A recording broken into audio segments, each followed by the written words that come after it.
দরজা আসছে।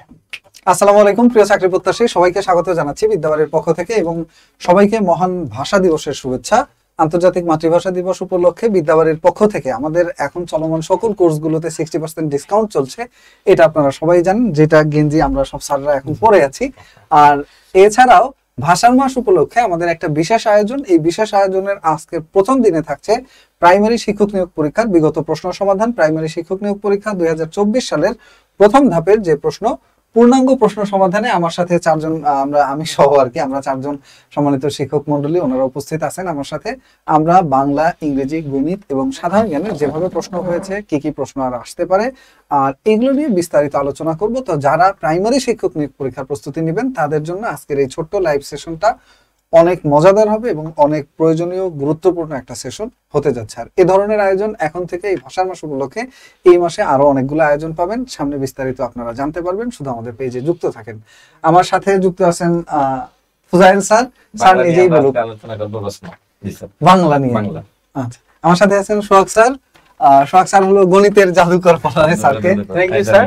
আমি ইনশাআল্লাহ আজকে প্রাইমারি প্রথম ধাপে যে 20টা ম্যাথ এসেছিল, ওই 20টা ম্যাথ আজকে ইজিলি সলভ করে দেব ইনশাআল্লাহ। হ্যাঁ, সেটা হজমও করবে সঙ্গে সঙ্গে। এবং আমার সাথে আছে জিহাদ স্যার, ইংরেজির জাহাজ।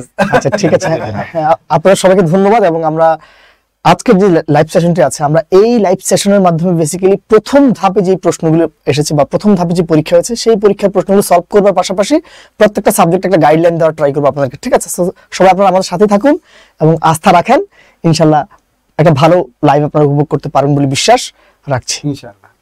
তাহলে আমরা কথা না বলে আমরা প্রাইমারি শিক্ষক নিয়োগ 2024 এর প্রথম ধাপের যে 75টা প্রশ্ন, প্রত্যেকটা প্রশ্ন এবং সাথে আরো অনেক আলোচনা প্লাস সাজেশনে চলে যাচ্ছি। প্রথমে সাধারণ জ্ঞান অংশ নিয়ে আলোচনা করব, তারপরে গণিত অংশ নিয়ে আলোচনা করব, তারপরে বাংলা এবং তারপরে ইংরেজি অংশ নিয়ে আলোচনা করব। কারণ ইংরেজি হলো সবচেয়ে বড় সাবজেক্ট, এটা শেষ হয়ে গেলে আমাদের বাকি সাবজেক্টের লাইভ কেউ দেখবে না, নাকি স্যার? আমরা শুরু করে দিই ইনশাআল্লাহ। লাইভটা শুরু থেকে শেষ পর্যন্ত থাকলে আশা করি অনেক উপকৃত হবে। ঠিক আছে, শুভকামনা। ওকে, তো চলেন আমরা শুরু করি। প্রথমে আমরা আলোচনা করব আমাদের সাধারণ জ্ঞান অংশটা নিয়ে, তারপরে আলোচনা হবে গণিত নিয়ে, তারপরে হবে বাংলা নিয়ে, তারপরে হবে ইংরেজি নিয়ে। তো এখানে প্রথম আমরা যেটা নিয়ে কথা বলবো সেটা হলো প্রাইমারি শিক্ষক নিয়োগ পরীক্ষা নিয়ে। প্রাইমারি শিক্ষক নিয়োগ পরীক্ষা প্রথমবারে প্রাইমারি শিক্ষক হতে কি কি করবেন আর কিভাবে পড়বেন, এগুলো সব বিষয় নিয়ে আমরা কথা বলবো। তো প্রথমে আসেন, এখানে আমাদের প্রশ্ন ওপেন করা আছে। প্রাইমারি শিক্ষক নিয়োগ 2023 এর প্রথম ধাপ দিয়েছে।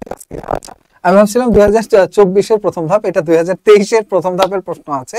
তো চলেন এই প্রশ্নটার মধ্যে এখানে সাধারণ জ্ঞান অংশে আমরা চলে যাচ্ছি। সাধারণ জ্ঞান অংশে কি ছিল সেটা আপনাদেরকে দেখাই। এবং সাধারণ জ্ঞান অংশে আমি প্রত্যেকটা ধাপে আমরা সময় নিব 15 থেকে 20 মিনিট করে, প্রশ্ন প্লাস এটার সাজেশন বা ব্যাখ্যা নিয়ে আমরা আলোচনা করব। তো এখানে সাধারণ জ্ঞান অংশ যেটা আছে, চলেন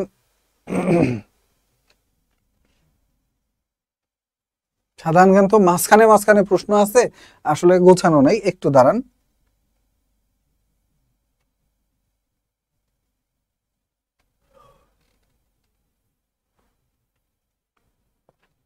আমরা চলে যাচ্ছি সাধারণ জ্ঞান অংশে। প্রাইমারি শিক্ষক নিয়োগ 2023 প্রথম ধাপ, এবং এই প্রথম ধাপের সাধারণ জ্ঞান অংশ কই গেল, একেবারে শেষের দিকে আছে সাধারণ জ্ঞান অংশ।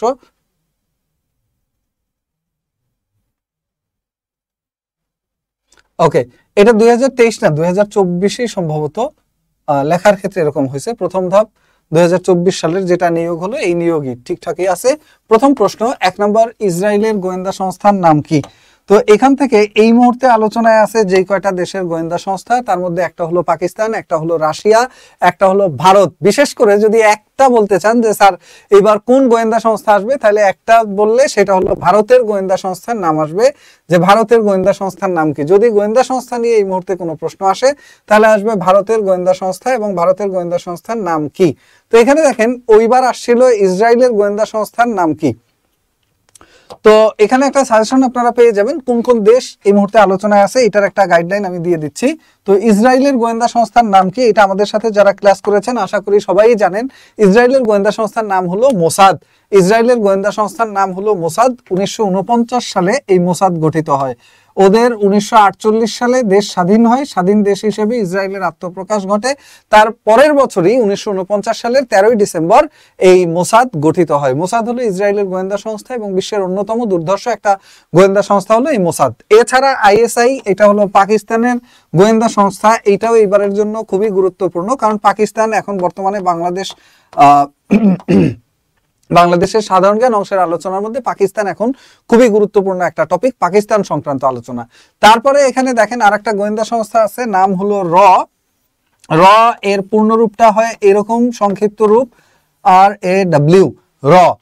হলো রিসার্চ অ্যান্ড অ্যানালাইসিস উইং। এটা হলো ভারতের গোয়েন্দা সংস্থা। কয়েকদিন আগেই আমাদের 5 আগস্টের পরে এবং তার আগে দুই সময় বারবার একটা কথাই আসছিল, সেটা হলো ভারতের বাংলাদেশের মধ্যে আছে, বাংলাদেশের মধ্যে আছে।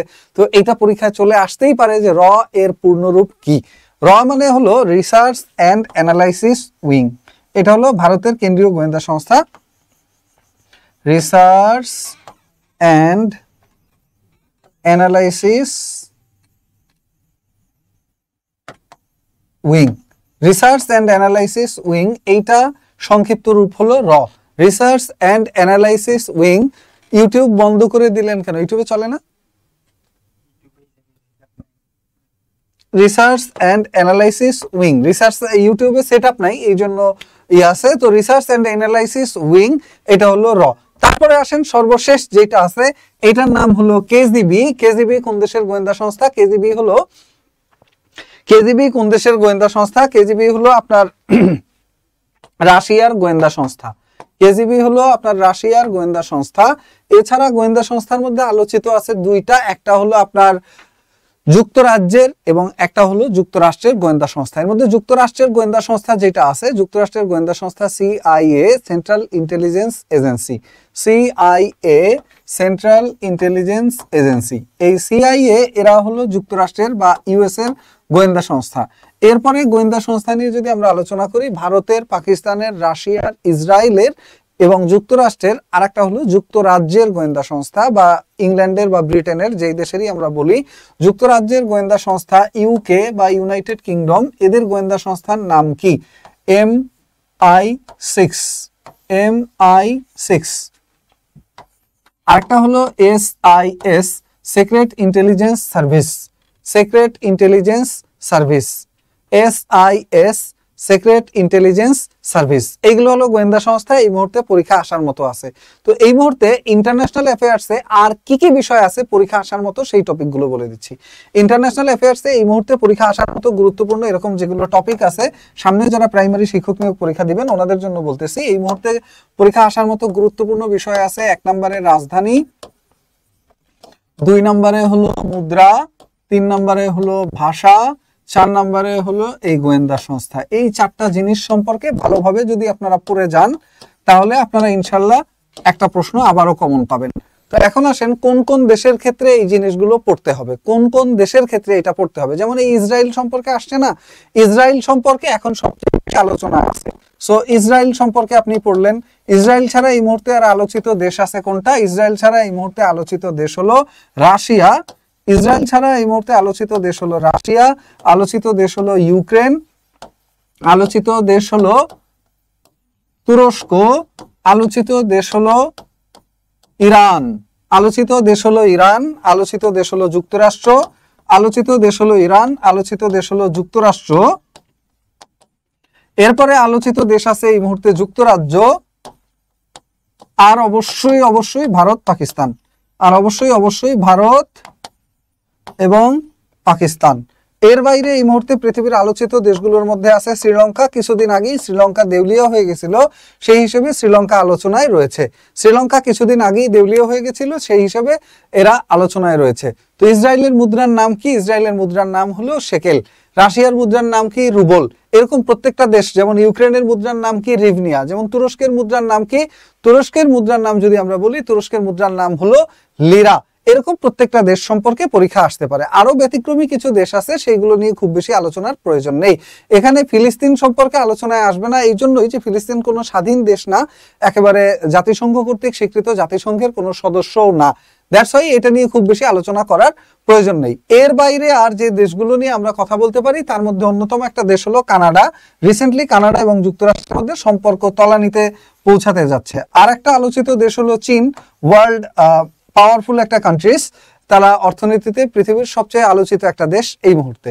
আর চীনের বাইরে আর যেটা নিয়ে পরীক্ষায় প্রশ্ন আসতে পারে সেই দেশটার নাম হলো মায়ানমার। কারণ মায়ানমার আমাদের পার্শ্ববর্তী, আমাদের প্রতিবেশী একটা দেশ, সেখানে এখন সেনা শাসন চলমান আছে এবং মায়ানমারের রোহিঙ্গা ইস্যু এবং বাংলাদেশের সাথে বেশ ভালো একটা কনফ্লিকশন আছে। তো এই সাজেশন অনুযায়ী এই কয়টা দেশ সম্পর্কে যদি ভালোভাবে আপনি জানেন, এদের রাজধানী, মুদ্রা, ভাষা, গোয়েন্দা সংস্থা, এই কয়টা জিনিস, তাহলে ইনশাল্লাহ আবার এখান থেকে একটা প্রশ্ন কমন পাইতে পারেন। তো এরপরে আসেন আমরা পরের প্রশ্ন দেখি, নিচের কোনটি স্ক্যান্ডিনেভিয়ান দেশ? এটাকে বলা হয় অঞ্চল পরিচিতি। প্রাইমারিতে অঞ্চল পরিচিতি থেকে একটা প্রশ্ন আসে। অঞ্চল পরিচিতি, বিশ্বের গুরুত্বপূর্ণ যে অঞ্চলগুলো পড়বেন সেটা সম্পর্কে আমি আগেই বলবো একটু পরেই। অঞ্চল পরিচিতি থেকে জব মেডিসিনে দেখলাম 90% বলছে। কি 90% ডিসকাউন্ট? পরীক্ষা হবে নাকি কি কি লেখা আছে?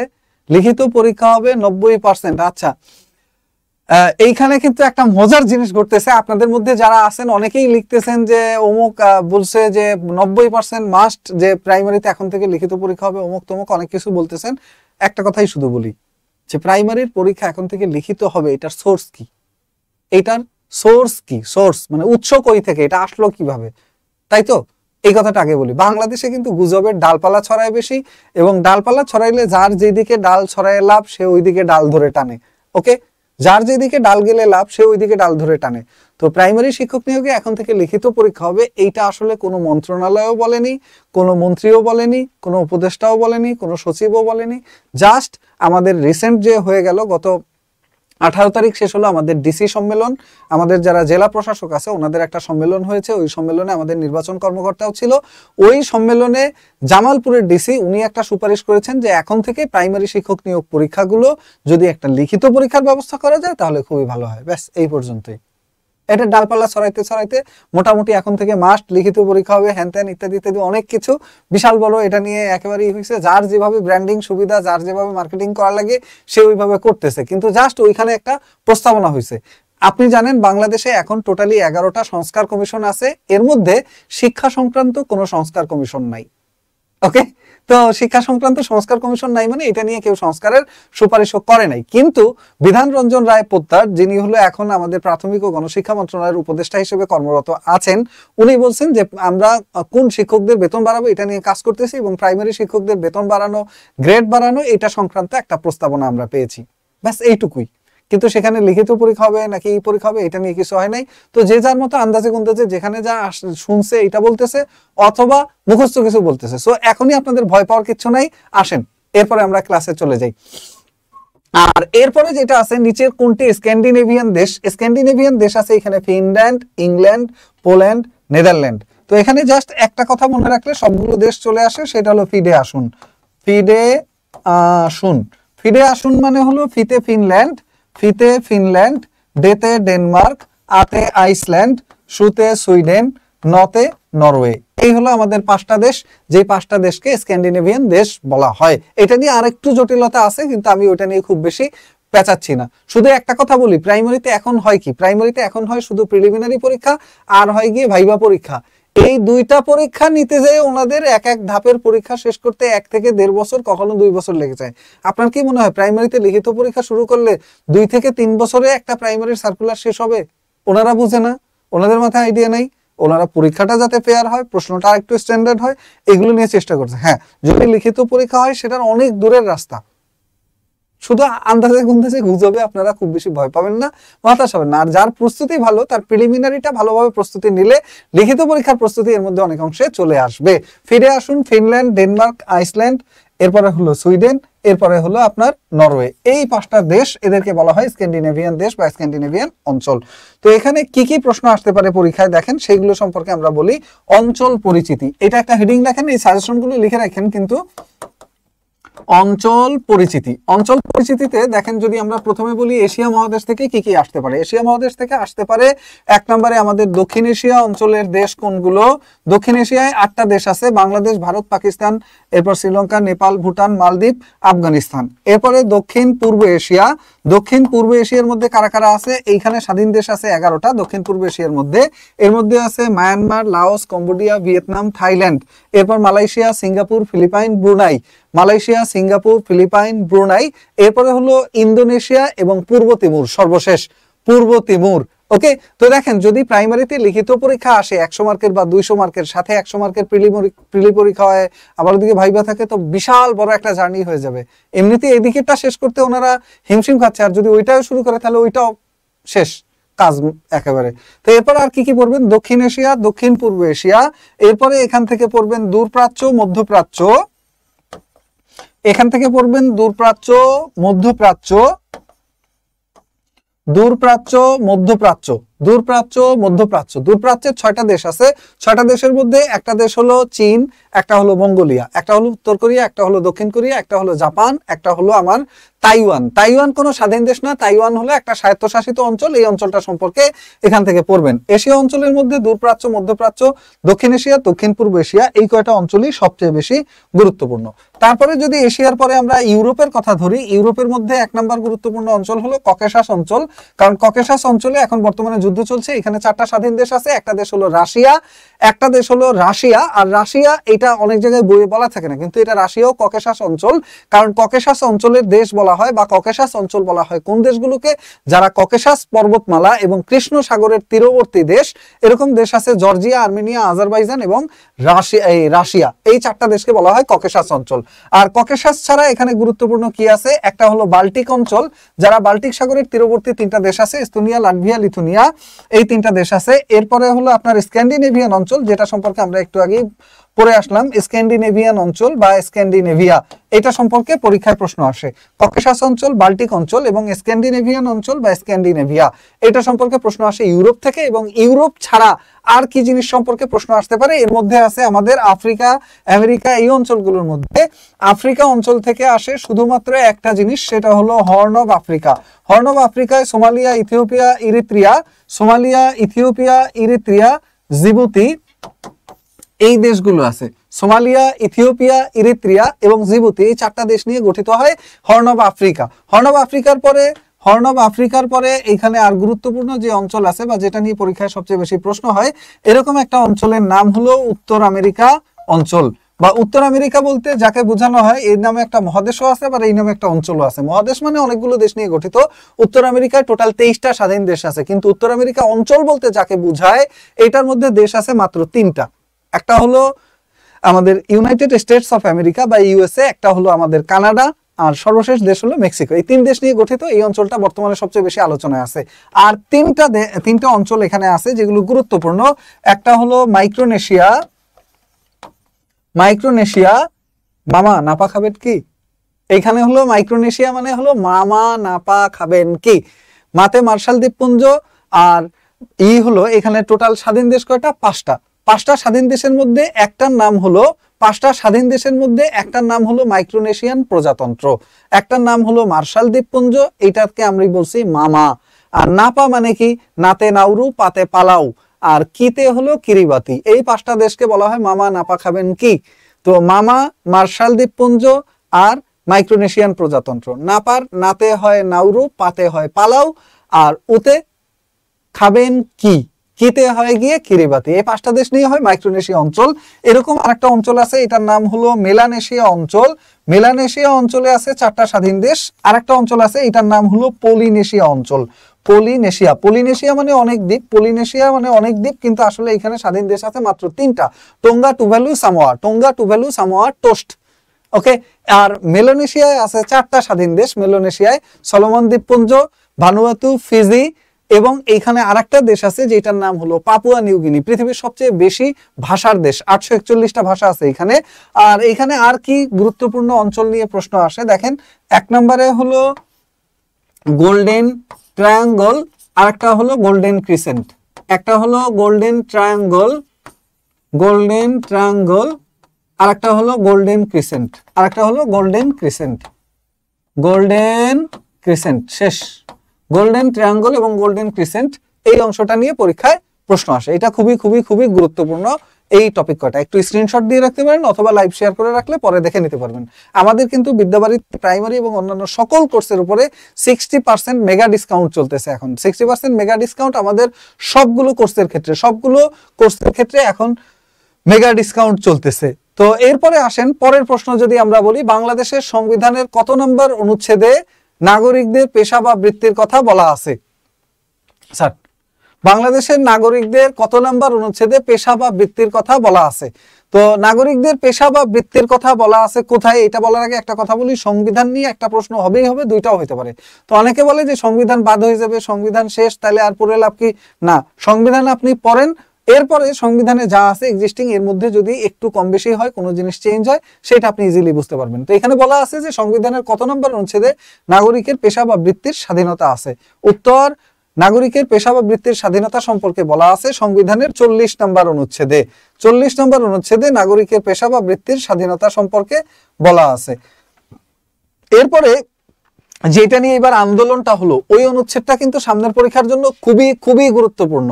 সেইটা হলো আপনার 28-এর 4 নম্বর অনুচ্ছেদ, যেখানে বলা আছে বিশেষ বিধানের কথা। এই বিশেষ বিধান মানেই হলো কোটা। তো কোটা সংবিধানের কত নম্বর অনুচ্ছেদ থেকে আসছে, এইটা পরীক্ষায় প্রশ্ন আসবে। তাহলে সংবিধান একটা ভাইটাল ইস্যু। আর বিজ্ঞানে হলো কি কি পড়তে হয় দেখেন, এই প্রশ্নটা ছিল বিজ্ঞান অংশ থেকে। হাইপোগ্লাইসেমিয়া কিসের অভাবে হয়? হাইপোগ্লাইসেমিয়া হয় গ্লুকোজের অভাবে। মানুষের শরীরে গ্লুকোজের মাত্রা যদি খুব বেশি নেমে আসে তখন হয় হাইপোগ্লাইসেমিয়া। হাইপোগ্লাইসেমিয়া হয় কিসের অভাবে? রক্তের গ্লুকোজের মাত্রা কমে গেলে। তো এইখান থেকে কি কি আসে দেখেন, এইখান থেকে 1 নম্বরে আসে মানব দেহ, এইখান থেকে 2 নম্বরে আসে স্বাস্থ্য ও পুষ্টি, আর একটা আসে এইখান থেকে, সেটা হলো রোগ ব্যাধি। এখানে যে বিজ্ঞান অংশটা, রোগ ব্যাধি। আর প্রশ্ন আসে কি থেকে? আর প্রশ্ন আসে শব্দ, আলো, এই টপিকগুলো থেকে এ যাবৎকালে সবচেয়ে বেশি প্রশ্ন আসে। বিজ্ঞান থেকে যদি প্রশ্ন আসে মানব দেহ, এরপরে স্বাস্থ্য ও পুষ্টি, এরপরে হলো রোগ ব্যাধি, এরপরে হলো শব্দ ও আলো, এই টপিকগুলো নিয়ে প্রশ্ন আসে। নেক্সট হলো বঙ্গবন্ধু শেখ মুজিবুর রহমানের কারাগারের রোজনামচার গ্রন্থসত্ব কার? লাগবে না। ভারতের কোন রাজ্যের সাথে বাংলাদেশের কোনো স্থল সীমান্ত নেই? তো দেখেন, বাংলাদেশের স্থল সীমান্ত আছে ভারতের 5টা রাজ্যের সাথে। 5টা রাজ্য কি কি? 5টা রাজ্য হলো আমিত্রি ম্যাপ। আমিত্রি ম্যাপ মানে কি দেখেন, এইটার সংক্ষিপ্ত রূপ হলো কি? আমিত্রি ম্যাপ। এই শব্দটা খালি মনে রাখেন। এই শব্দটার মধ্যে আতে আসাম, মিতে মিজোরাম, ত্রিতে ত্রিপুরা, আর মেতে হলো মেঘালয়, আর পতে হলো পশ্চিমবঙ্গ, ভারতের পশ্চিমবঙ্গ। পতে হলো ভারতের পশ্চিমবঙ্গ। ওকে, ভারতের পশ্চিমবঙ্গ। স্যার বিজ্ঞান তো দেখি ভালো বুঝান, 2-একটা ক্লাস তো নিতে পারেন। হ্যাঁ, গতবার সব আমিই নিয়েছিলাম, কিন্তু এখন যেহেতু আমাদের সব শিক্ষকরা রয়েছেন স্পেশালিস্ট প্রত্যেকটা সাবজেক্টের, তো স্পেশালিস্টরা আরো ভালো করে বোঝাচ্ছে। আমাদের কিন্তু কোনো সাবজেক্টের টিচার অন্য সাবজেক্টের ক্লাস নেয় না, যার যার সাবজেক্টের ক্লাস ওই স্যারই নেয়। আর এইরকম ক্লাসগুলোই কিন্তু 60% ডিসকাউন্ট আপনাদের জন্য এবার অফার করা হচ্ছে, বুঝতে পারছেন? প্রাইমারি, নিবন্ধন, বিসিএস, ব্যাংক, এরপরে 11 থেকে 20 গ্রেড সব কোর্সের জন্য। তো এখানে আমিত্রি ম্যাপ মানে কি? আমিত্রি ম্যাপ হলো আসাম, মিজোরাম, ত্রিপুরা, মেঘালয় এবং ভারতের পশ্চিমবঙ্গ, এই 5টা রাজ্যের সাথে বাংলাদেশের স্থল সীমানা আছে। বাকি যা আছে তার মধ্যে বাকি থাকলো একটা নাগাল্যান্ড। এই নাগাল্যান্ড মূলত 7 সিস্টার্স এর একটা রাজ্য। 7 সিস্টার্স এর রাজ্য আছে, এর সাথে আর 3টা রাজ্য আছে, আর একটা রাজ্য এখান থেকে বাদ যাবে। পশ্চিমবঙ্গ 7 সিস্টার্স এর মধ্যে না। পশ্চিমবঙ্গ ছাড়া 7 সিস্টার্স এর মধ্যে যেগুলো আছে তার মধ্যে আছে অরুণাচল, নাগাল্যান্ড এবং মণিপুর। এই জিনিসটা বুঝায় এরপরে আমাদের কিন্তু গণিত, এরপরে আমার সামনেই স্যার বসা আছে, এরপরে গণিতের প্রশ্ন সমাধান হবে এবং ওরকম আমার মতো করে ওই স্যারও গণিতের বিষয় আপনাদেরকে সাজেশন দিবেন। তো এখানে দেখেন, জাস্ট আপনাদেরকে এইটা হলো সংক্ষেপে বিস্তারিত বাংলাদেশ। তো এই সংক্ষেপে বিস্তারিত বাংলাদেশের এই মাথা হলো ভারত, এই মাথা হলো ভারত। ওকে, এই হলো ভারত। তো ভারতের এই জায়গাটা থেকে, এই জায়গাটার নাম হলো শিলিগুড়ি করিডোর বা চিকেন নেক। এই জায়গাটার ওই পারে যতগুলো দেশ আছে তাদেরকে বলা হয় ভারতের উত্তর পূর্বাঞ্চলীয় রাজ্য। আর এই উত্তর পূর্বাঞ্চলীয় রাজ্যের যে দেশগুলো, এখানে আছে 7টা প্রদেশ। এই 7টা প্রদেশকে একত্রে বলা হয় 7 সিস্টার্স। 7 সিস্টার্স এর রাজ্য আছে 1 নম্বরে মেঘালয়, 2 নম্বরে আসাম, 3 নম্বরে হলো ত্রিপুরা, আর 4 নম্বরে হলো মিজোরাম লিখছেন। আর এইখানে হলো আপনার কি আছে, অরুণাচল, আরেকটা হলো নাগাল্যান্ড, আরেকটা হলো মণিপুর। এই 7টা রাজ্য দেখেন ছবি এঁকে যদি একবার আপনি দেখেন, এই ছবিটা আপনি যদি একবার ভালোভাবে দেখেন সেভেন সিস্টার্স কি আপনি ইজিলি কিন্তু বুঝে ফেলবেন, আর কোনো এটা নিয়ে সমস্যা হবে না। এই ধরনের যে জটিল টপিকগুলো এগুলো ছবির মাধ্যমে সাধারণত বুঝতে হয়, এবং ছবিটা এঁকে বুঝলে, আপনি নিজে হাতে এঁকে বুঝলে আরো সহজে বুঝতে পারবেন। আমি যদি এখানে ছবি নিতাম, ছবি দেখে ইজিলি আপনারা বুঝে ফেলতেন, কিন্তু আপনি নিজে হাতে এঁকে করলে শুধু বুঝবেন না, মুখস্থও হয়ে যাবে একই সাথে। তো এইভাবেই আমরা ক্লাসগুলোতে পড়াচ্ছি, এবং সকল ক্লাসে এখন আমাদের 60% ডিসকাউন্ট চলছে ভর্তিতে। তো যাই হোক, এখানে আরো অনেক প্রশ্ন আছে। মুক্তিযুদ্ধের পটভূমিতে রচিত কাব্যগ্রন্থ কোনটি? এইটা হলো মুক্তিযুদ্ধের পটভূমিতে রচিত কাব্যগ্রন্থ। এরপরে প্রাথমিক স্তরে পরিমার্জিত জাতীয় শিক্ষাক্রমের মূল বৈশিষ্ট্য কোনটি? এই ধরনের আরো যে প্রশ্নগুলো আসছিল, এই প্রত্যেকটা প্রশ্নই আমরা সুন্দরভাবে গুছিয়ে পড়িয়েছিলাম। তো আজকের মতো যতটুকু অংশ সাজেশন দিলাম পর্বে একে, এই অংশটুকু ভালোভাবে পড়েন। নেক্সট দিন আমরা আবারও আলোচনা করব, তখন বাকি অংশগুলো নিয়ে আলোচনা করব, আরো কিছু প্রশ্ন নিয়ে। আজকে যেহেতু আমাদের লাইভটা শুরু করতে একটু দেরি হয়ে গেছে, আজকের মতো এখানে আমি বিদায় নিচ্ছি। আমার পরে স্যার আসেন, এরপরে আমার পরে আসবে আমাদের শ্রদ্ধেয় সোহাগ স্যার। সোহাগ স্যার গণিতের প্রশ্নগুলো নিয়ে আলোচনা করবেন। আমি এখানে আর বেশি সময় নিচ্ছি না, কারণ আমার যে ইচ্ছা ছিল যে আমাদের মুক্তিযুদ্ধ, আমাদের এই প্রত্যেকটা জিনিস নিয়ে ধরে ধরে একটা একটা করে আলোচনা করার ইচ্ছা ছিল, কিন্তু যেহেতু সময় স্বল্পতা, আমি যতটুকু বললাম এবং সাজেশন দিলাম ওই অংশটুকু ভালোভাবে পড়বেন, এবং লাইভ শেয়ার করা থাকলে পরে ওই সাজেশন আপনি দেখে ওই অনুযায়ী পড়ে নেবেন। আর বাকি প্রশ্নগুলো আমি আর সমাধানে যাচ্ছি না, যেহেতু গণিত প্রশ্নের সময় লাগবে এবং গণিত খুবই গুরুত্বপূর্ণ। স্যার আজকে ভর্তি হয়েছি, জব ক্যান্ডিডেট, কেমন লাগতেছে ভর্তি হওয়ার পরে? এখানে অনেকেই কিন্তু ভর্তি আছেন কারা কারা একটু কমেন্ট করেন তো দেখি, কারা কারা অলরেডি ভর্তি আছেন। ওকে, আমি সোহাগ স্যারকে ফ্লোর ছেড়ে দিচ্ছি, এখন গণিতের প্রশ্ন সমাধান শুরু হচ্ছে, এবং আপনারা শুধু গণিতে এখন ই করবেন, প্রশ্ন সমাধান করবেন। গণিতের নায়ক সোহাগ স্যার এসে গেছেন। আসেন সোহাগ স্যারের এইবার খেলা দেখেন, শুধু আমার কথা বলতে হবে না, সোহাগ স্যারও কিন্তু হেভি খেলা দেখাবে। থাকেন। ঠিক আছে, thank you sir for praising me. Okay, তাহলে লেটস গো ফর ম্যাথমেটিক্স। তো আসলে আমরা এখানে 4 জন টিচার এসেছি, আমাদের সম্মানিত সাদাত স্যার এসেছিলেন। হ্যাঁ, তো এরপরে হচ্ছে ফুজল স্যার আসবে, তারপর হচ্ছে জিয়াদ স্যার আসবে ইংলিশের। হ্যাঁ, তো জিয়াদ স্যার হচ্ছে শেষ করে দিবে। তো যাই হোক, আমরা চলে যাই, কারণ আমাদের আজকে লাইভে একটু লেট হয়েছে। প্রত্যেকদিন আমরা 7টায় লাইভ নিব ইনশাল্লাহ। তো আমার বিদ্যাবাড়ির 60% যে ডিসকাউন্ট, এই উপলক্ষে আমাদের মেগা 6টা ক্লাস হবে। তো আজকে হচ্ছে প্রথম দিন। তো আজকে প্রথম দিনেই দেখেন সেরা সেরা ক্লাসের টিচার এই ক্লাসগুলো পেয়ে যাচ্ছেন। তো আজকে আমরা প্রাইমারির প্রথম ধাপে যে ম্যাথ এসেছিল সেই ম্যাথগুলো আমরা সলভ করবো। ওকে, আমি খুবই কম সময় নিব, কারণ লাইভে এতক্ষণ ধরে মানে কি বলবো যে patient hearing is really tougher than tough. So আমরা জাস্ট আনসার এবং কিছু ট্রিক যদি থাকে আমি দিয়ে দিব। ওকে, তো এখানে বলা হয়েছে যে এখান থেকে কিন্তু ম্যাথ শুরু, কত মিলিয়নে 10 কোটি। হ্যাঁ, কত মিলিয়নে 10 কোটি। তো কত মিলিয়নে 10 কোটি। এখন যদি আমি আপনাকে বলি, হ্যাঁ, যে 8-এর মধ্যে কতগুলো 2 আছে, তাই না? বলেন তো, this is the way of solving, শুরুতে বলেছেন। তো 8-এর মধ্যে কতগুলো 2 আছে? তো দেখেন 8কে আপনি সিম্পলিফাই করেন, দেখেন এখানে 2, এখানে 4, এখানে 2, 2, 2, তার মানে কি 3টা 2 আছে না? তো তাহলে একটা কাজ করবেন, 8-এর মধ্যে কয়টা আছে? 3টা 2 আছে। হ্যাঁ, তো এখানে বলা হয়েছে যে কত মিলিয়নে 10 কোটি। হ্যাঁ, তার মানে 10 কোটি বলতে কি বোঝায়? আমাদের ছোটবেলায় শিখেছি একক, দশক, শতক, হাজার, অযুত, লক্ষ, নিযুত, কোটি। এখানে 1 কোটি, তাহলে 10 কোটি মানে কত? 10 লিখবেন। এই 10 কোটির মধ্যে কত মিলিয়ন আছে? আমরা জানি যে 1 মিলিয়ন সমান 1 মিলিয়ন। হ্যাঁ, 1 মিলিয়ন সমান কত? 10 লাখ। একক, দশক, শতক, হাজার, অযুত, কত হচ্ছে? লক্ষ, 10 লক্ষ। হ্যাঁ, 10 লাখ আর কি। হ্যাঁ, তাহলে এখানে 10 কোটি লিখছি, নট 1 কোটি। তো 1 কোটির মধ্যে কতগুলো মানে 10 মিলিয়ন আছে, তাই না? কতগুলো মিলিয়ন আছে? 1 মিলিয়ন মানে 10 লক্ষ। তো একক, দশক, শতক, হাজার, অযুত, লক্ষ। তো 10 লক্ষ মানে কি যেটা? তাহলে এটাকে যদি ভাগ করি, তাহলে কি কতগুলো 10 মিলিয়ন আছে এটা পাওয়া যাবে? এটা কমন সেন্স। আপনি যদি বলেন যে আমার কাছে 60 টাকা আছে, 12 টাকা দিয়ে একটা কলম কিনবো আর কি, কতগুলো কলম কিনতে পারবো? তো 60 টাকা দিয়ে আপনি কলম কিনবেন, একটা কলমের দাম 12 টাকা, তাহলে 60কে 12 দিয়ে ভাগ করবেন। তো আপনি এখানে 10 কোটিকে আপনি এই যে এখানে 10 লক্ষ মানে 1 মিলিয়ন, 10 লক্ষ দিয়ে ভাগ করবেন। এটা কি 3টা, 1 লিখে 6টা শূন্য, বুঝতে পারছেন? 1 1 এগুলো কেটে যাচ্ছে, বুঝতে পারছেন? কেটে যাচ্ছে, তার মানে কত? এতটি আছে, এতটি কি আছে? এতটি মিলিয়ন আছে। তাহলে আনসার হবে কত? 100। সিম্পল আর কি, এটা আসলে খুবই সিম্পল জিনিস ছিল। আনসার হবে কত? 100। 1 হতে 100 পর্যন্ত সংখ্যাগুলোর যোগফল কত? রিমেম্বার, আমি যদি আপনাকে বলি 1 থেকে 50 পর্যন্ত সংখ্যাগুলোর যোগফল কত, তা আমরা কিভাবে লিখবো? যে 1 2 3 4 এরকম লিখতে 50 লিখে কি আমি যোগ করব? বলেন, নেভার। এইরকম যোগ আমরা করব না। এরকম যোগ করতে গেলে তো আমার পুরো সময়ই চলে যাবে, তাই না? পড়া তো অবশ্যই ট্রিক্স আছে। ট্রিক্সটা কি? যেখানে 1 হতে 100 পর্যন্ত কতগুলো পর্যন্ত সংখ্যাগুলোর যোগফল কত? এখানে এক সমষ্টি, এটা সমান্তর ধারা n/2 2a plus n-1 into d, এই সূত্র দিয়েও করতে পারবে, তাই না? আবার কি হচ্ছে, সমষ্টি মানে কত?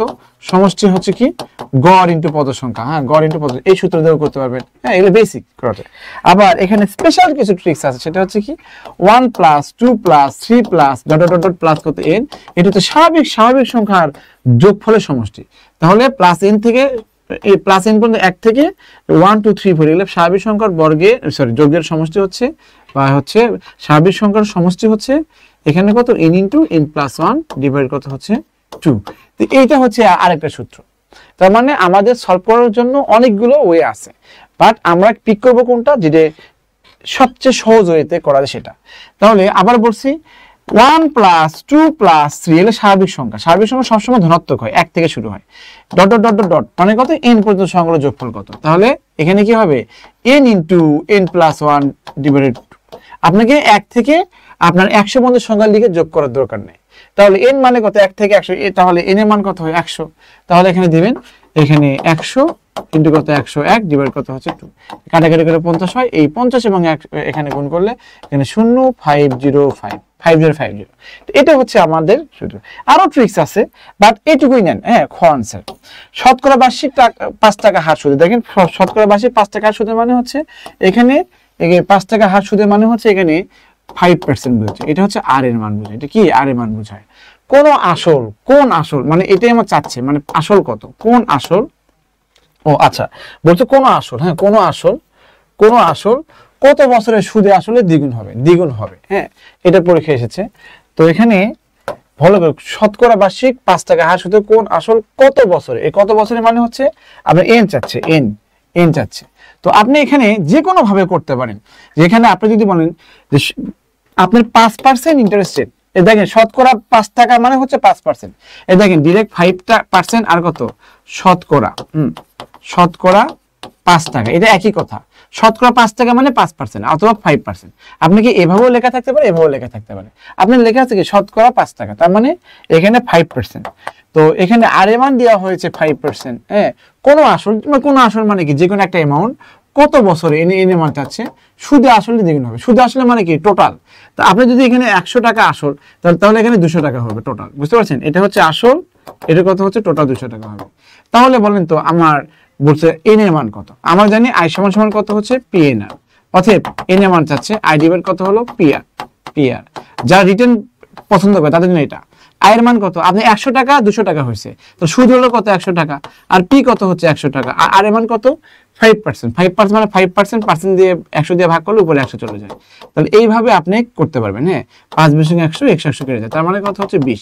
যেহেতু এটা এন এর মান চাচ্ছে এখানে বসে, এটা হচ্ছে আপনার রিটেন বেস। এটা কি হচ্ছে? Written base. ওকে, আমরা এইভাবে করাই মূলত, বাট সময় লাগে না।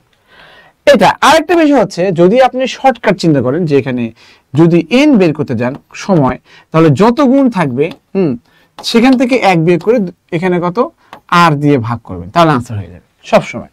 তাহলে এখানে বলছে কত গুণ বলেন তো? কত গুণ? দ্বিগুণ বলছে। তাহলে 2 থেকে 1 বিয়োগ করেন, আর এখানে আর এর মান কত? 5%। 5% মানে কত? 100 দিয়ে ভাগ, তাহলে এই 100টা উপরে চলে যাবে, বুঝতে পারছেন আর কি। ওকে, তাহলে দেখেন সমান সমান 5 20 × 100, আর 20 এবং 2 থেকে 1 গুণ করলে 1 হয়, তাহলে মানে কত? 20 হবে। যেহেতু এন এটা বছর, এই শর্টকাট দিয়েও আপনি করতে পারবেন, বুঝতে পারছেন? শর্টকাট দিয়েও করতে পারবেন। Do you understand me? বলেন। তো আমি দুই ভাবে করালাম, বেসিক করেও করালাম আর হচ্ছে আমার শর্টকাট দিয়েও করালাম। তাহলে এই ধরনের ম্যাথের ক্ষেত্রে আপনি কি করবেন? দ্বিগুণ বলছে, এই দ্বিগুণ থেকে 1 বিয়োগ করে দিবেন, আর এখানে কি লিখবেন আর এর মান লিখবেন, আর কত 5%। তো 5% মানে কি 5% 100 দিয়ে ভাগ, ওই 100 উপরে চলে যায়, বুঝতে পারছেন, উপরে চলে যায়।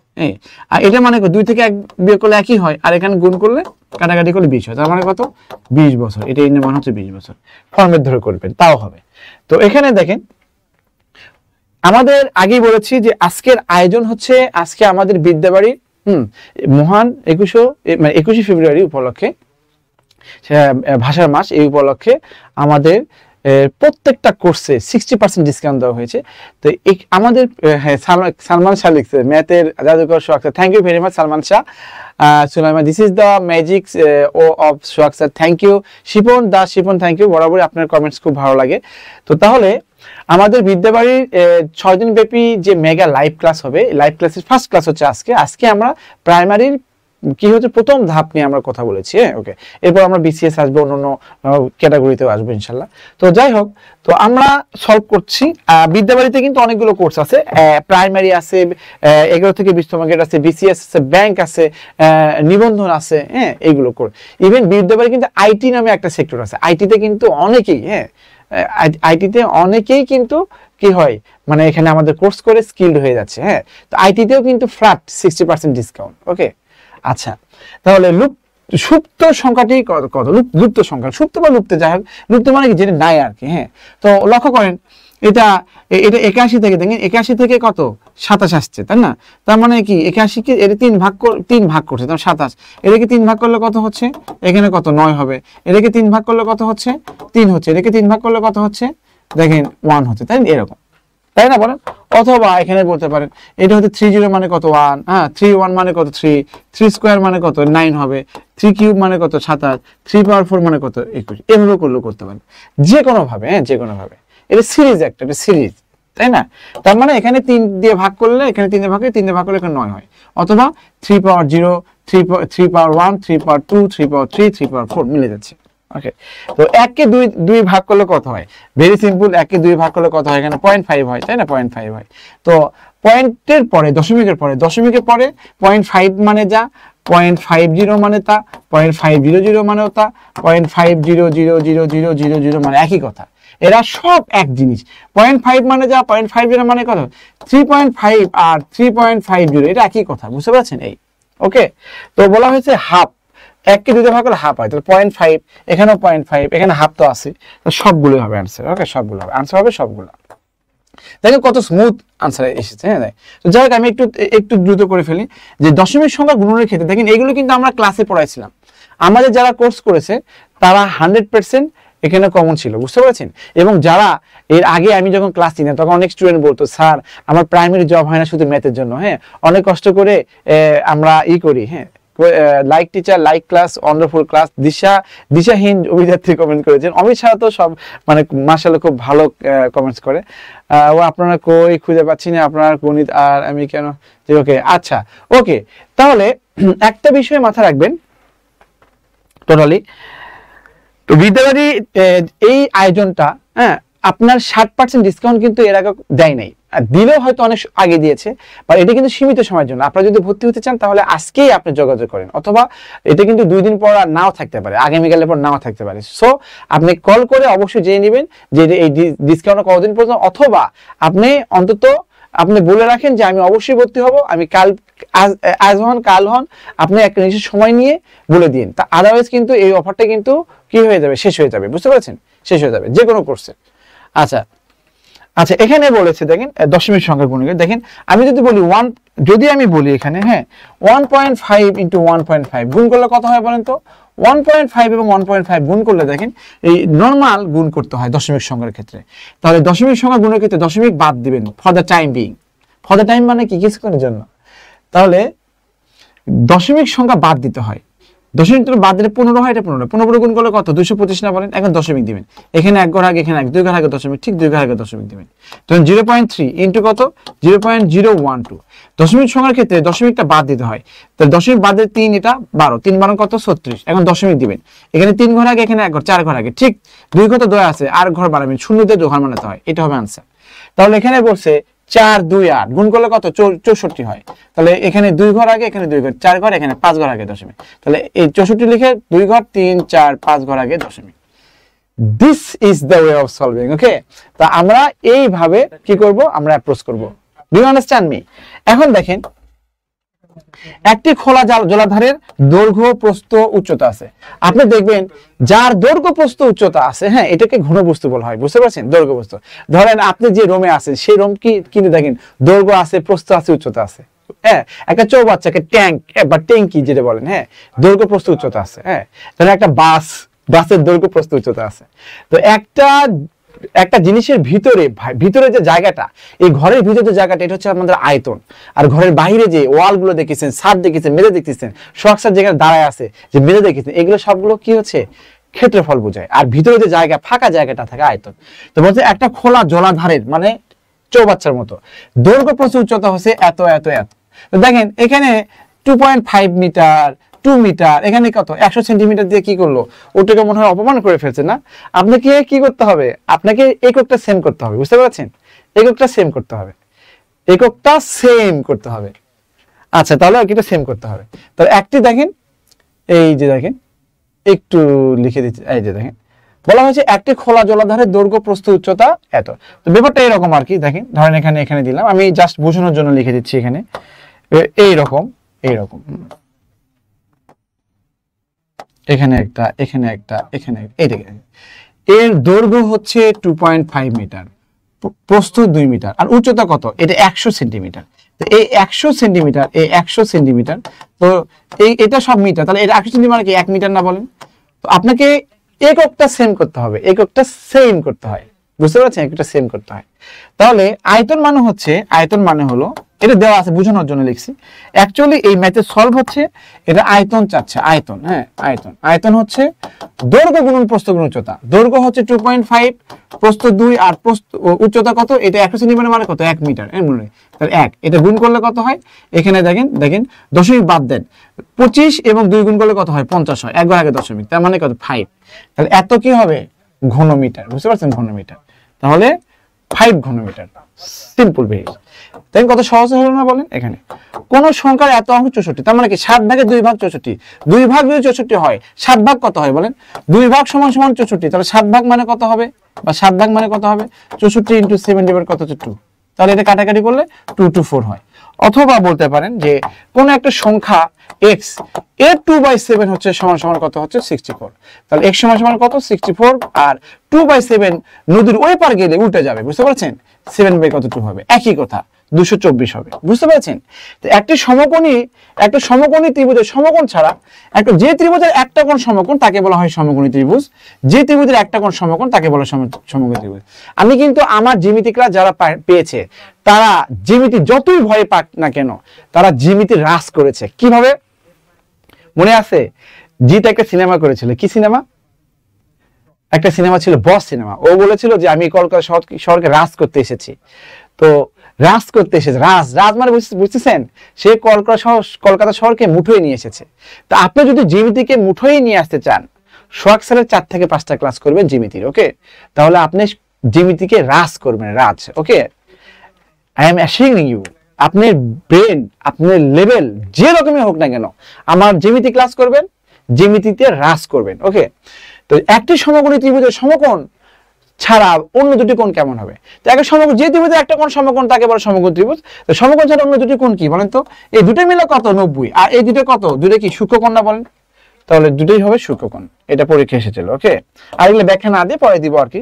তো বলা হয়েছে একটি সংখ্যা এত থেকে বড়, এত থেকে ছোট, যে বলে না যে একজন আছে, কি লিখছে, কি না, হাত ধরা যাবে না। ওকে, তো যাই হোক, একটি সংখ্যা এত থেকে যত বড়, এত থেকে সংখ্যাটি কত? তো যত তত থাকলে এই দুটো সংখ্যাকে যোগ করে দুটো ভাগ করবেন, তাই না? 742 + 830 ডিভাইড কত 2। এগুলো আমরা ব্যাখ্যা দিই। বুঝতে পারছেন? এগুলো করে ফেলবেন।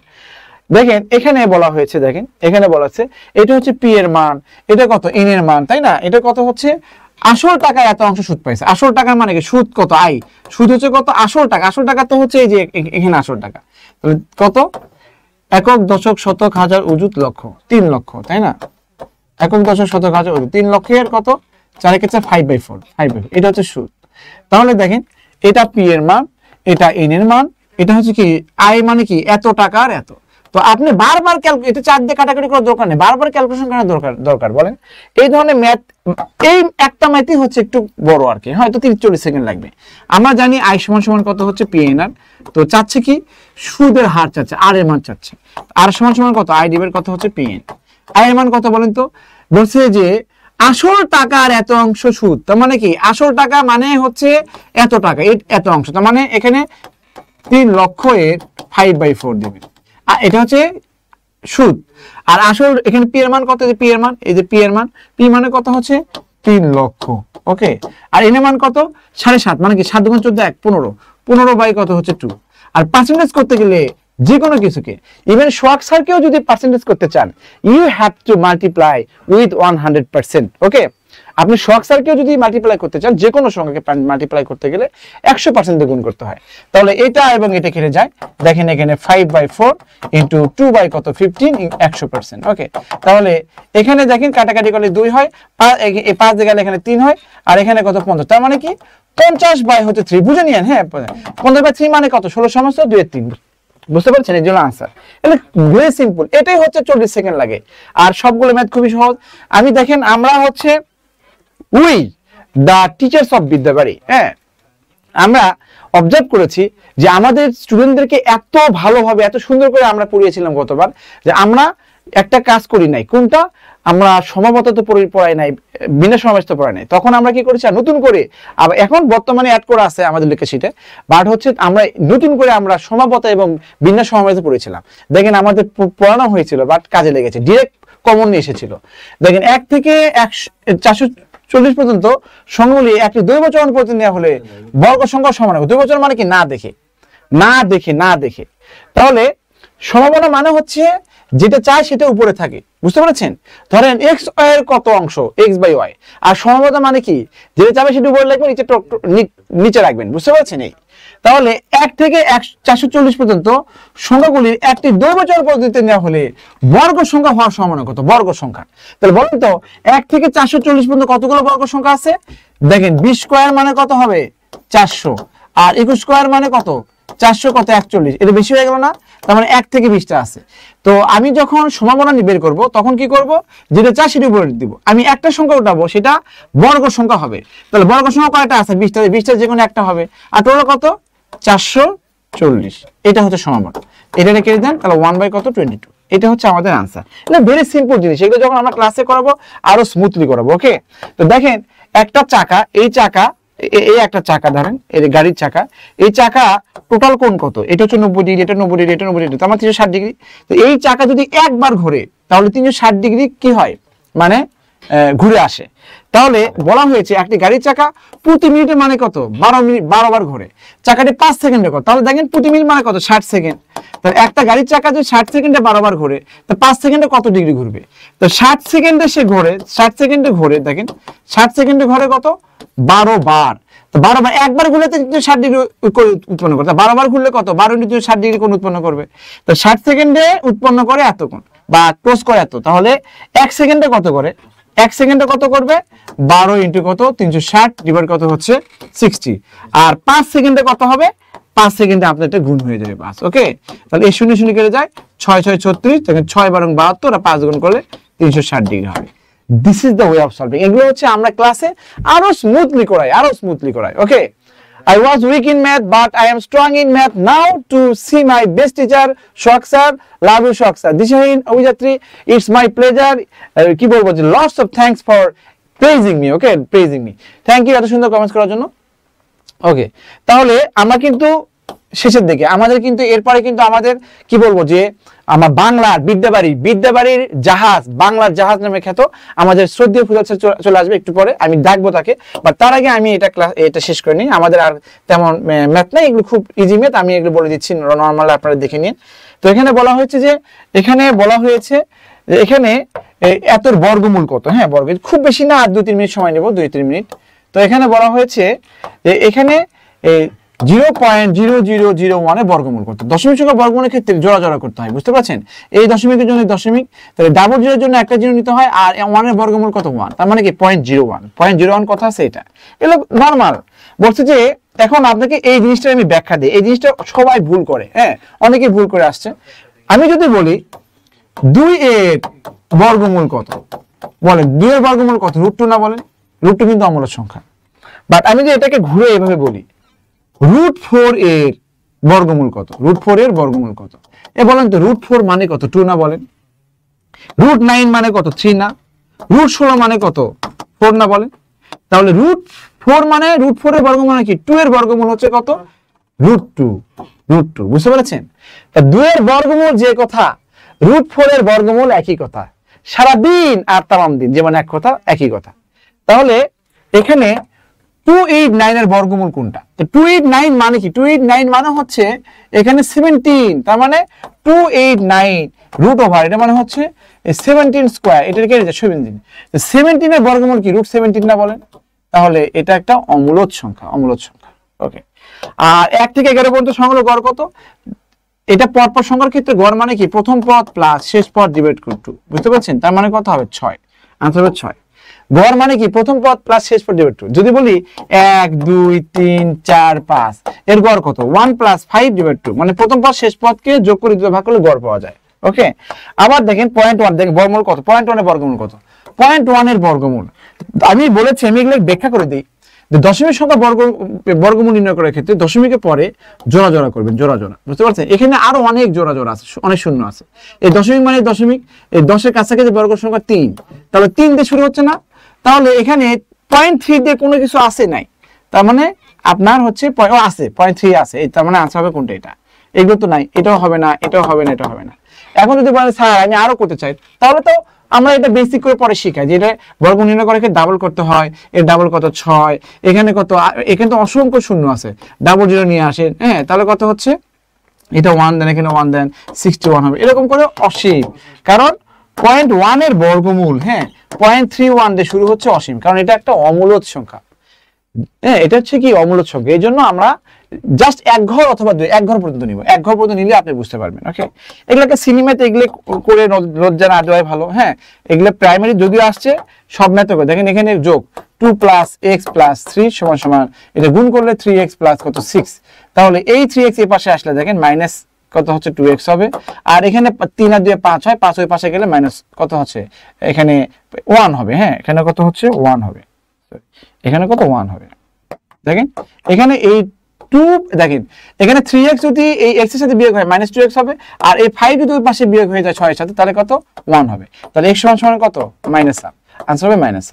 এগুলো দেখবেন এখানে, এটা খুবই স্মুথ একটা ম্যাথ।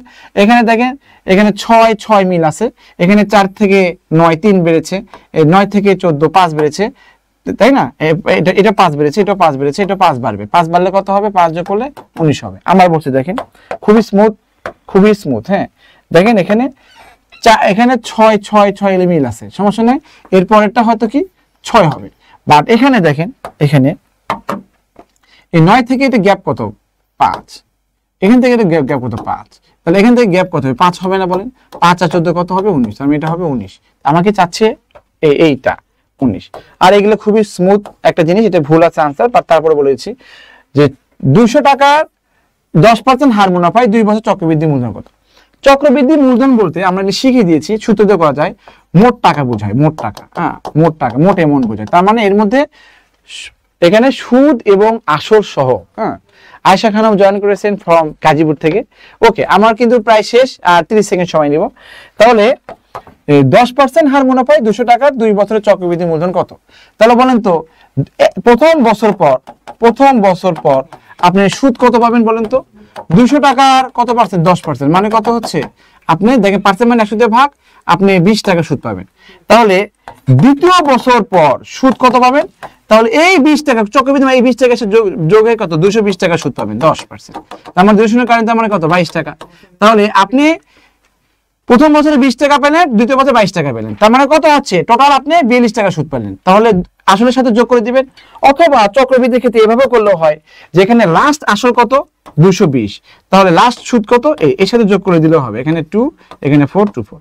এটা হচ্ছে আমাদের আনসার, বুঝতে পারছেন? এই তো এখানে এরা শূন্য বেশি দিচ্ছে, নো প্রবলেম, সমস্যা নাই, ওটা হবে আমার আনসার 242।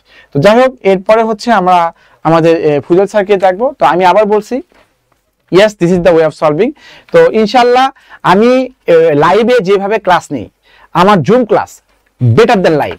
আমি অ্যাসিউরিং দিচ্ছি, যারা আমার ক্লাস করেছেন, আমি কমেন্টস নিচ্ছি না, যে আমার my live class, okay, my live class is my live class, এটা হচ্ছে আমার লাইভ ক্লাস, হচ্ছে Facebook live class, but zoom class is better then live class, আমার লাইভ ক্লাস। ওকে, তো যাই হোক, আমি জুম ক্লাসে আরো সুন্দর করে ভালোবেসে আমি পড়াই, বুঝতে পারছেন? তো বেসিক করে পড়াই, এখানে জাস্ট শুধু যেটুকু লাগে সেটুকু দিই আমি।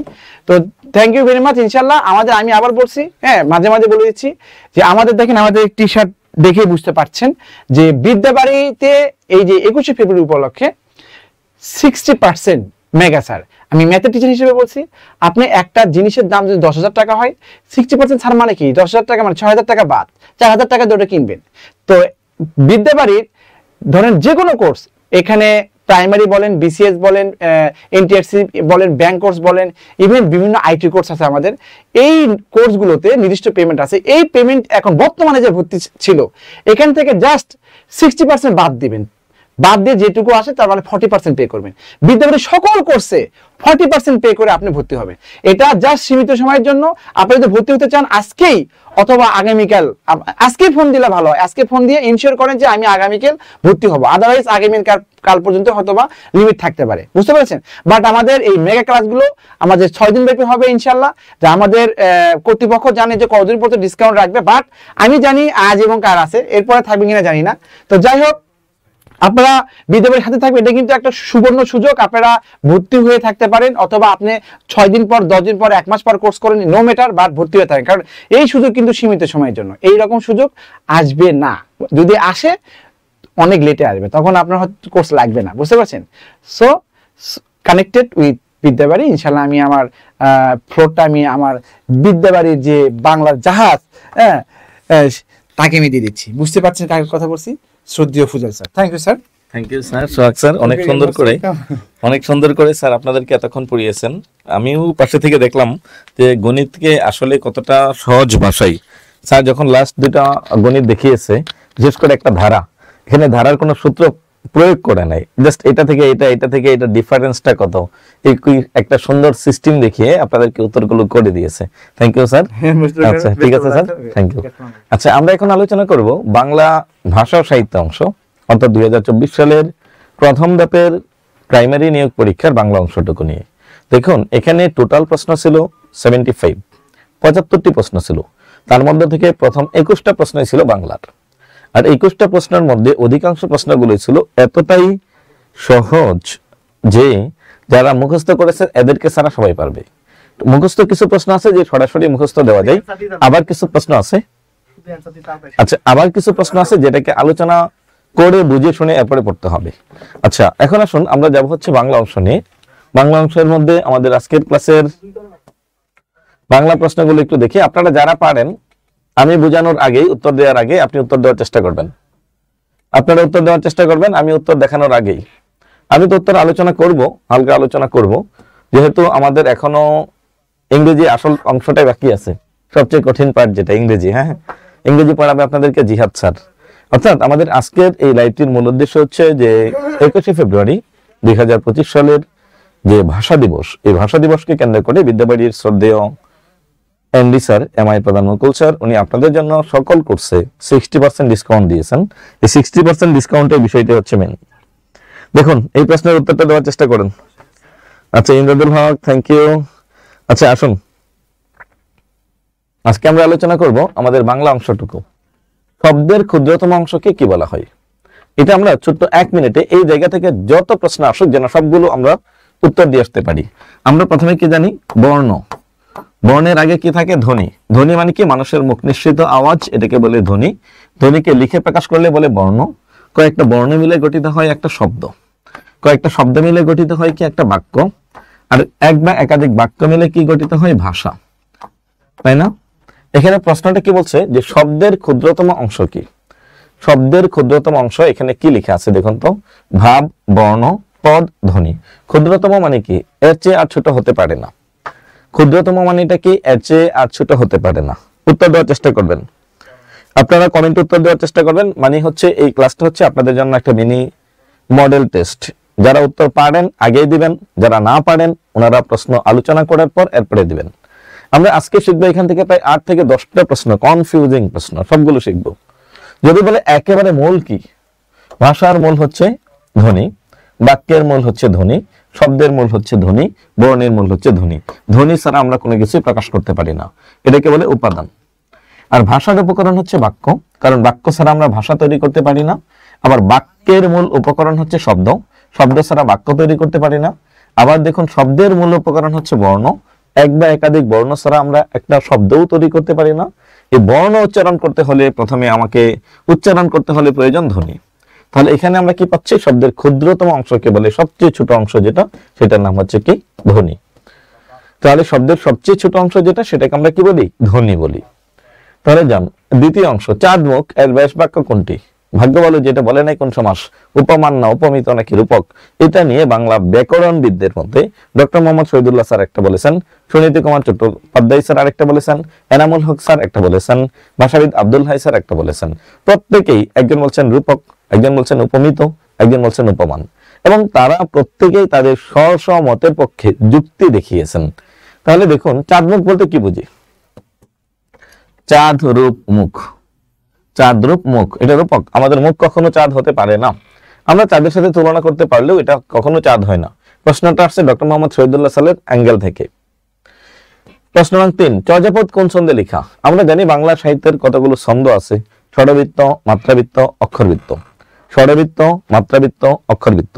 একটু দেখুন তো যে আসলে এই চর্যাপদ মূলত কোন ছন্দে লেখা বা কোন ছন্দে লেখা থাকতে পারে আপনার মতে, একটু দেখে বলবেন, কমেন্টে একটু লিখবেন চর্যাপদ কোন ছন্দে লেখা। চর্যাপদ যে শব্দটা আছে, এই শব্দটা মূলত কোন ছন্দের মাধ্যমে লেখা চর্যাপদ? আপনারা তো সব উত্তরই পারেন। হ্যাঁ, চর্যাপদ হচ্ছে আমাদের অনেকটা মাত্রাবৃত্ত ছন্দের মতো। কায়া তরুবর পাঞ্চবী ডাল চঞ্চল চিয়ে পৈঠা কালো, কায়া তরুবর পাঞ্চবী ডাল চঞ্চল চিয়ে পৈঠা কালো। তার মানে এখন যদি আমরা যেটা দেখি মাত্রাবৃত্ত ছন্দ, যেটাই মাত্রাবৃত্ত ছন্দের সাথে মিল আছে। আর ছন্দটা বিস্তারিত বোঝার জন্য আমাদের বিদ্যাবাড়ির ইউটিউব চ্যানেল অথবা আমাদের জুম ক্লাসে যুক্ত হলে আপনি খুব সহজেই যে কোনো একটা বাক্য দেখেই সেটা কোন ছন্দে লেখা, সেটা ষড়বৃত্ত না অক্ষরবৃত্ত না মাত্রাবৃত্ত নাকি হচ্ছে অন্তমিলহীন, এটা খুব সহজেই বুঝতে পারবেন। Good, thank you. আপনারা অনেকে উত্তর দিতে পেরেছেন, একটু খেয়াল করবেন যে আসলে উত্তরটা কি হবে। শেষ করলাম। 4 নম্বর কেসে, what is the Bengali meaning of time is up? Time is up, time is up এর বাংলাটা কি? টাইম ইজ আপ এটা হচ্ছে একটা ইডিয়ম, অর্থাৎ হচ্ছে সময় শেষ। আমরা কি করি পরীক্ষার হলে যখন থাকি, যখন পরীক্ষার গার্ড দিই, তখন আমরা কি বলি, আর মাত্র 15 মিনিট, আর মাত্র 10 মিনিট, আর মাত্র 5 মিনিট, টাইম ইজ আপ বলে খাতা টান দেওয়া শুরু। হ্যাঁ, যেহেতু শিক্ষক মানুষ, তাহলে আমাদের তখন কাজ কি, টাইম ইজ আপ বলে শেষ, খাতা নেওয়া শেষ। তাহলে দেখুন এটার মানেটা হচ্ছে সময় শেষ হয়েছে অলরেডি আপনার। তাহলে টাইম ইজ আপ এটা শব্দের অর্থ কি, শেষ সময়, টাইম ইজ আপ। এটা হচ্ছে ইংরেজিতে বলে ইডিয়ম, বাংলায় বলে এটাকে বাগধারা। এই ইডিয়মের কিছু বাগধারার কিছু বাংলা অংশ আছে, এটা একটু মুখস্থ রাখতে হবে, বা বাংলায় পারিভাষিক শব্দ হিসেবে এটা এসেছে। সাহিত্যিক শওকত উসমানের প্রকৃত নাম কি? শওকত উসমান, একটু কমেন্টে লেখার চেষ্টা করুন। উনি মুক্তিযুদ্ধ ভিত্তিক বেশ কিছু সাহিত্য রচনা করেছেন এবং ওনার আলোচিত সাহিত্যগুলো অনেকবার চাকরি পরীক্ষায় এসেছে। আমাদের বেশ কিছু কবি সাহিত্যিকের প্রকৃত নাম আসে। এরপরে কাজেম আল কুরাইশি, কাইকুবাদ। এরপরে আসুন হচ্ছে এই শেখ আজিজুর রহমান, এটা ওনার নাম হচ্ছে শেখ আজিজুর রহমান। শওকত উসমান, শওকত উসমানের প্রকৃত নাম হচ্ছে শেখ আজিজুর রহমান। আর শেখ আজিজুর রহমান ছদ্মনামে তিনি কি মূল নাম, তিনি সাহিত্য রচনা করেছেন কি, এটাকে বাদ দিয়ে শওকত উসমান ছদ্মনামে তিনি সাহিত্য রচনা করেছেন। এখন আসুন এই প্রশ্নটা এসেছিল তখন কিন্তু আওয়ামী লীগ সরকার ক্ষমতায় ছিল। ওনার ছেলে ওই সময় একজন মন্ত্রী ছিলেন, ইয়াসেফ ওসমান, অর্থাৎ বাংলাদেশ সরকারের সর্বশেষ সরকারের স্থাপত্য বিষয়ক মন্ত্রী ছিলেন ওনার ছেলে ইয়াসেফ ওসমান। এই প্রশ্নটা অনেকবার আসছে, অর্থাৎ শওকত ওসমান থেকে প্রচুর পরিমাণ প্রশ্ন আসতো তখন। কেন প্রশ্ন আসতো আশা করি বুঝতে পেরেছেন। কাকনিদ্রা শব্দটির অর্থ কি? এটা হচ্ছে একটা বাগধারা। কাকনিদ্রা মানে কি, কাক যখন নিদ্রায় যায় তখন সে কেমন নিদ্রায় যায়, চিৎপটাং। হ্যাঁ, সেটা কিন্তু এরকম না। কাক নিদ্রায় গিয়েছে, আপনি পাশে একটা শব্দ করেছেন, লাভ দিয়ে দিবে, ওড়াল দিবে, তার মানে হচ্ছে কি অগভীর নিদ্রা। এবং সে খুব সতর্ক আছে, আপনি চাইলেই কাক ঘুমিয়ে আছে সেখানে গিয়ে ধরে ফেলবেন, এটা কঠিন। তার মানে কাক নিদ্রা বলতে আমরা কি বুঝি, অগভীর নিদ্রা, গভীর নিদ্রা না, এবং সতর্ক থাকতে হবে। এখন আমি ঘুমাইছি তো ঘুমাইছি, হ্যাঁ, আমার ধাক্কায় দিয়ে আমি উঠি না, খোঁজ পাই না, আমার মানি ব্যাগ পকেট থেকে নিয়ে গেলেন, ফোন নিয়ে গেলেন, কিছু আমার খোঁজ খবর নাই, এরকম না। মানে অগভীর, খুব গভীর না, আবার সতর্ক আছে, এরকম নিদ্রাকে বলে কাক নিদ্রা। কাজী নজরুল ইসলাম উৎসর্গ করেন, কাজী নজরুল ইসলামকে উৎসর্গ করে রবীন্দ্রনাথ ঠাকুর কোন সাহিত্য রচনা করেছেন? দেখুন চারটাই হচ্ছে রবীন্দ্রনাথ ঠাকুরের। এটা হচ্ছে বসন্ত নাটক, তাসের দেশ নাটক, কালের যাত্রা নাটক, খনিকা, এটা একটা কাব্যগ্রন্থ। কোনটা উৎসর্গ করেছেন এই চারটার মধ্যে থেকে? আমরা প্রথমেই যাব রবীন্দ্রনাথ ঠাকুর। রবীন্দ্রনাথ ঠাকুর নজরুলকে কি উৎসর্গ করেছেন এটা আপনারা কমেন্টে লিখুন, আমরা একটু আলোচনা করি উল্টা প্রশ্নটা। রবীন্দ্রনাথ ঠাকুর তো এটা করেছেন, তাহলে নজরুল কি করেছেন? নজরুলের একটা বিখ্যাত কাব্য ছিল সঞ্চিতা। এই সঞ্চিতা কাব্যটি উৎসর্গ করেছিলেন রবীন্দ্রনাথ ঠাকুরকে। সঞ্চিতা কাব্যগ্রন্থ, সঞ্চিতা, এই সঞ্চিতাটা ছিল কাজী নজরুল ইসলামের লেখা, এটা উৎসর্গ করেছেন রবীন্দ্রনাথকে। আর রবীন্দ্রনাথ ঠাকুর তার বসন্ত নাটকটি উৎসর্গ করেছেন কাজী নজরুল ইসলামকে। বসন্ত নাটক, কিন্তু দেখুন এখানে সঞ্চিতার জায়গায় যদি আমি লিখি সঞ্চয়িতা, তাহলে এটার লেখক কে? এটাও প্রাইমারি প্রশ্ন। সঞ্চিতা, সঞ্চয়িতা, সঞ্চিতা এটা রচনা করেছেন কাজী নজরুল। কাজী নজরুল বয়সে জুনিয়র, রবীন্দ্রনাথ বয়সে সিনিয়র। সঞ্চিতা লিখতে বর্ণের সংখ্যা কম লাগে, আর সঞ্চয়িতা লিখতে বর্ণের সংখ্যা বেশি লাগে, এটা মনে রাখবেন। সঞ্চয়িতা মানে বড়, বড় মানে হচ্ছে রবীন্দ্রনাথ ঠাকুর, শেষ। আর সঞ্চিতা মানে শব্দই কম লাগে, বর্ণই কম লাগে, এটা রচনা করেছেন কে? কাজী নজরুল ইসলাম। তাহলে সঞ্চিতা এটা কাজী নজরুল ইসলাম রবীন্দ্রনাথ ঠাকুরকে উৎসর্গ করেছেন, আর রবীন্দ্রনাথ ঠাকুর তার বসন্ত নাটকটি কাজী নজরুল ইসলামকে উৎসর্গ করেছেন। চলুন পরবর্তী প্রশ্নে যাচ্ছি আমরা। পরবর্তী প্রশ্ন কি আছে একটু দেখি। নেকড়ে অরণ্য, এটা কে রচনা করেছেন? নেকড়ে অরণ্য বাংলা সাহিত্যের একটা বিখ্যাত সাহিত্য। নেকড়ে অরণ্য, দেখি এইটা কারা কারা উত্তর দিতে পারেন। বাংলা সাহিত্যের একটি মুক্তিযুদ্ধ ভিত্তিক একটা সাহিত্য, নেকড়ে অরণ্য। এই নেকড়ে অরণ্য এই সাহিত্যটি বাংলা সাহিত্যের একটা বিখ্যাত সাহিত্য। এই নেকড়ে অরণ্যকে কেন্দ্র করে বাংলা সাহিত্যের মুক্তিযুদ্ধের উত্তরাঞ্চলের একটা চিত্র এখানে তিনি উঠিয়ে ধরেছেন। এই উত্তরাঞ্চলের একটা চিত্র তিনি উঠিয়ে ধরেছেন। আচ্ছা এখন আসুন, এই নেকড়ে অরণ্য কে রচনা করেছেন? আমার প্রশ্ন হচ্ছে আপনার কাছে এটা, যে নেকড়ে অরণ্য যে সাহিত্য আছে এটা কে রচনা করেছেন? একটু আগে বলেছিলাম শেখ আজিজুর রহমান কার নাম? শেখ আজিজুর রহমানের নাম শওকত ওসমান, একই প্রশ্ন, কারণ তার ছেলে তৎকালীন সময় বাংলাদেশ সরকারের একজন স্থাপত্য ও প্রযুক্তি বিষয়ক মন্ত্রী ছিলেন। তার মানে মন্ত্রীর বাপের নাম আসতেই পারে বাংলা সাহিত্যে। একই প্রশ্নে দুইটা প্রশ্ন আসছে, একই পরীক্ষার মধ্যে দুইটা প্রশ্ন আসছে বাংলা সাহিত্যে। নেকড়ে অরণ্য, শওকত ওসমান, থ্যাংক ইউ। দিনের আলো ও সন্ধ্যার আলোর মিলন, অর্থাৎ মাগরিবের নামাজের আজান হয়ে যাওয়ার পরপরের সময়টা, অর্থাৎ একেবারে অন্ধকারও হয়নি, আবার একেবারে দিনের আলোটাও আছে এরকম না, কিন্তু দুইটার মাঝখানে, মানে ওই যে চর্যাপদের ভাষার মতো আলো আধারি, কিছুটা আলো কিছুটা আধার, এটাকে বলে হচ্ছে গোধূলি। ইংরেজিতে বলে কি? টুইলাইট। জেলে ভাই ধরে মাছ মেঘের ছায়ায়, এই চরণটিতে জেলে এই শব্দটা কোন কারকে কোন বিভক্তি? জেলে ভাই ধরে মাছ মেঘের ছায়ায়। মাছ ধরার কাজ কে করে? জেলে করে। যে কাজ করে তার নাম কর্তা। তাহলে কর্তৃকারের কাছে কোথায়? ক এবং ঘ। মূল শব্দটা কি? মূল শব্দটা কি জেল নাকি জেলে? তাহলে সপ্তমী বিভক্তি হবে না, কেন? এখানে তো শব্দটা জেল না, শব্দটাই জেলে, তার মানে কোনো বিভক্তি নাই, সপ্তমী বিভক্তি হবে না। যে শব্দে কোনো বিভক্তি না থাকে তাকে আমরা কি বলি? যে শব্দে কোনো বিভক্তি না থাকে তাকে আমরা বলি শূন্য বিভক্তি। তাকে কি বলে? শূন্য বিভক্তি। শূন্যের অপর নাম হচ্ছে প্রথমা, কর্তৃকারকে প্রথমা বিভক্তি, শেষ। প্রশ্নটা অনেক জটিল কিন্তু না, কিন্তু আপনাকে বুঝে উত্তর দিতে হবে। প্রশ্নটা আপনাকে বুঝে উত্তর দিতে হবে। কোন ক্ষেত্রে বিভক্তির প্রয়োজন হয়? কোন ক্ষেত্রে বিভক্তির প্রয়োজন হয় বলেন তো? মাত্র বের করলাম, জেলে বাই ধরে মাছ মেঘের ছায়ায়। এখানে জেলে জেলে কোনো বিভক্তি নাই। এখন যদি বলতাম চায়ের বাগান, চা বাগান, এই যে চায়ের, এখানে একটা এর বিভক্তি আছে, বিভক্তিটা কোন ক্ষেত্রে কাজে লাগে? কারকের ক্ষেত্রে কাজে লাগে। শুধু কারকের ক্ষেত্রে বিভক্তিটা কাজে লাগে, কারকের ক্ষেত্রে বিভক্তিটা কি করে কাজে লাগে। তাহলে বিভক্তি কোথায় প্রয়োজন? কারকে প্রয়োজন। আপনাদের কাজ হচ্ছে উত্তর দেওয়ার চেষ্টা করবেন। যদি আপনার কারক না থাকতো তাহলে সমাস দিতে পারতেন, কারণ তৎপুরুষ সমাস থেকে বিভক্তি লোপ পেয়ে একটা নতুন সমাস হয়। তৎপুরুষ সমাস থেকে একটা বিভক্তি লোপ পেয়ে তখন নতুন একটা সমাস সাধিত হয়, তখন এটাকে আপনি সমাস সাধিত দিতে পারতেন যদি কারক না থাকে অপশনের মধ্যে। আপনারা উত্তর দেওয়ার চেষ্টা করবেন, যে আপনারা মোটামুটি ভালো করছেন, প্রায় ম্যাক্সিমাম উত্তর দেওয়ার চেষ্টা করছেন। নিশীথিনী অর্থাৎ কি? রাত্রি। এটা মনে রাখার কিছু কৌশল আছে, মনে রাখবেন। 1 2 1 2 1 2 মানে কি? এক মানে প্রথম, প্রথম মানে হয়তো রস্বইকার নয়তো রস্যকার। দুই মানে হয়তো দীর্ঘ ইকার নয়তো দীর্ঘ ওকার। তার মানে আমার কি কি লিখলাম এখানে, 1 2 1 2। কমেন্টে উত্তর দেন দেখে নিশিথিনী বানানের মধ্যে সঠিক বানান কোনটি? যত বানান আসুক না কেন, মুহূর্ত, এই মুহূর্ত বানানের মধ্যে 1 2 1। শারীরিক, এখানে কি হবে 2 2 1 নাকি 2 1 2? এটা একটু নিজেরা মুখস্থ করে নেবেন, একটু কৌশলে পড়তে হবে, না হলে সকল চাকরির পড়া আমাদের মাথায় থাকে না। একটু কমেন্টে উত্তর দেওয়ার চেষ্টা করবেন।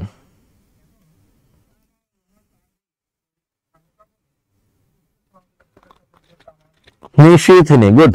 1 2 1 2, তাহলে কোনটার সাথে মিল আছে? 1 রস্বই ইকার 2 দীর্ঘ ইকার, 1 রস্বই ইকার 2 দীর্ঘ ইকার, 1 2 1 2 নিশিথিনী।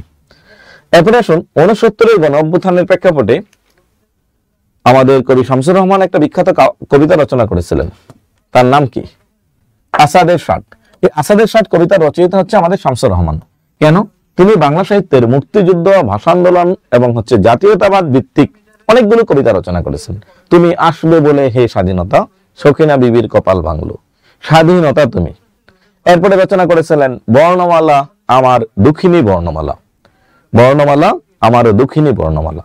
কাকে নিয়ে? ভাষা আন্দোলনকে নিয়ে, মুক্তিযুদ্ধকে নিয়ে তিনি কবিতা রচনা করেছেন। 69-এর গণ অভ্যুত্থানের 4 জন শহীদ ছিল।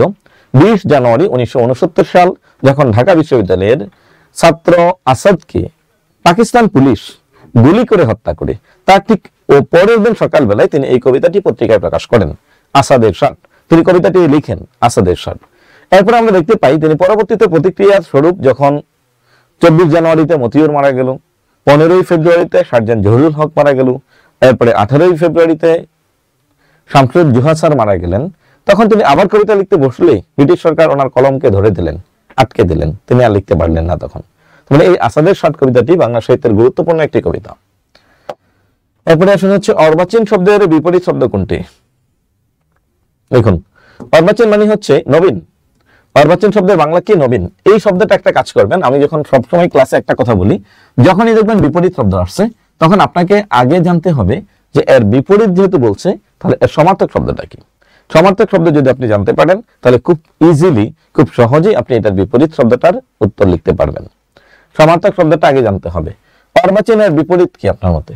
প্রাচীন, নবীন, বোকা, বাকি। অর্বাচীন শব্দের বিপরীত শব্দ কি?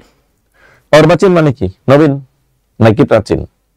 এইটা একটু মাথায় রাখতে হবে, না হলে আপনার মাথার মধ্যে পরীক্ষার হলে ঘুরপাক খাওয়া শুরু করবে যে আসলে সমার্থক দিলাম নাকি হচ্ছে বিপরীত দিলাম। অর্বাচীনের বিপরীত হচ্ছে প্রাচীন। অর্বাচীনের বিপরীত কি? প্রাচীন। আর অর্বাচীন মানে কি? নবীন অথবা নতুন, আনারি। নন্দিনী এর বিপরীত শব্দ কোনটি? নাকি প্রতিশব্দ? এটা একটু খেয়াল করবেন পরীক্ষার হলে যে আসলে বিপরীত চেয়েছে নাকি প্রতিশব্দ চেয়েছে। চেয়েছে প্রতিশব্দ, আপনি বিপরীত দিয়ে চলে আসলেন, এটা কিন্তু পরীক্ষার হলে মাথায় কাজ করে না। খুব সিরিয়াসলি প্রশ্ন পড়তে হবে। যখন প্রশ্ন পড়বেন শব্দের শেষে না শব্দটা আছে কিনা এটাও খেয়াল রাখতে হবে। আগেরটা চেয়েছে কি? বিপরীত, আর এখন চেয়েছে প্রতিশব্দ। প্রতিশব্দ মানে হচ্ছে সমার্থক, মানে সিনোনিম। এটা সিনোনিমটা কি? নন্দিনী। নন্দিনী মানে মেয়ে। নন্দিনী শব্দের অর্থটা হচ্ছে কন্যা বা মেয়ে, তাহলে এটার সমার্থক শব্দ হচ্ছে তনয়া। তনয়া শব্দের অর্থ মেয়ে।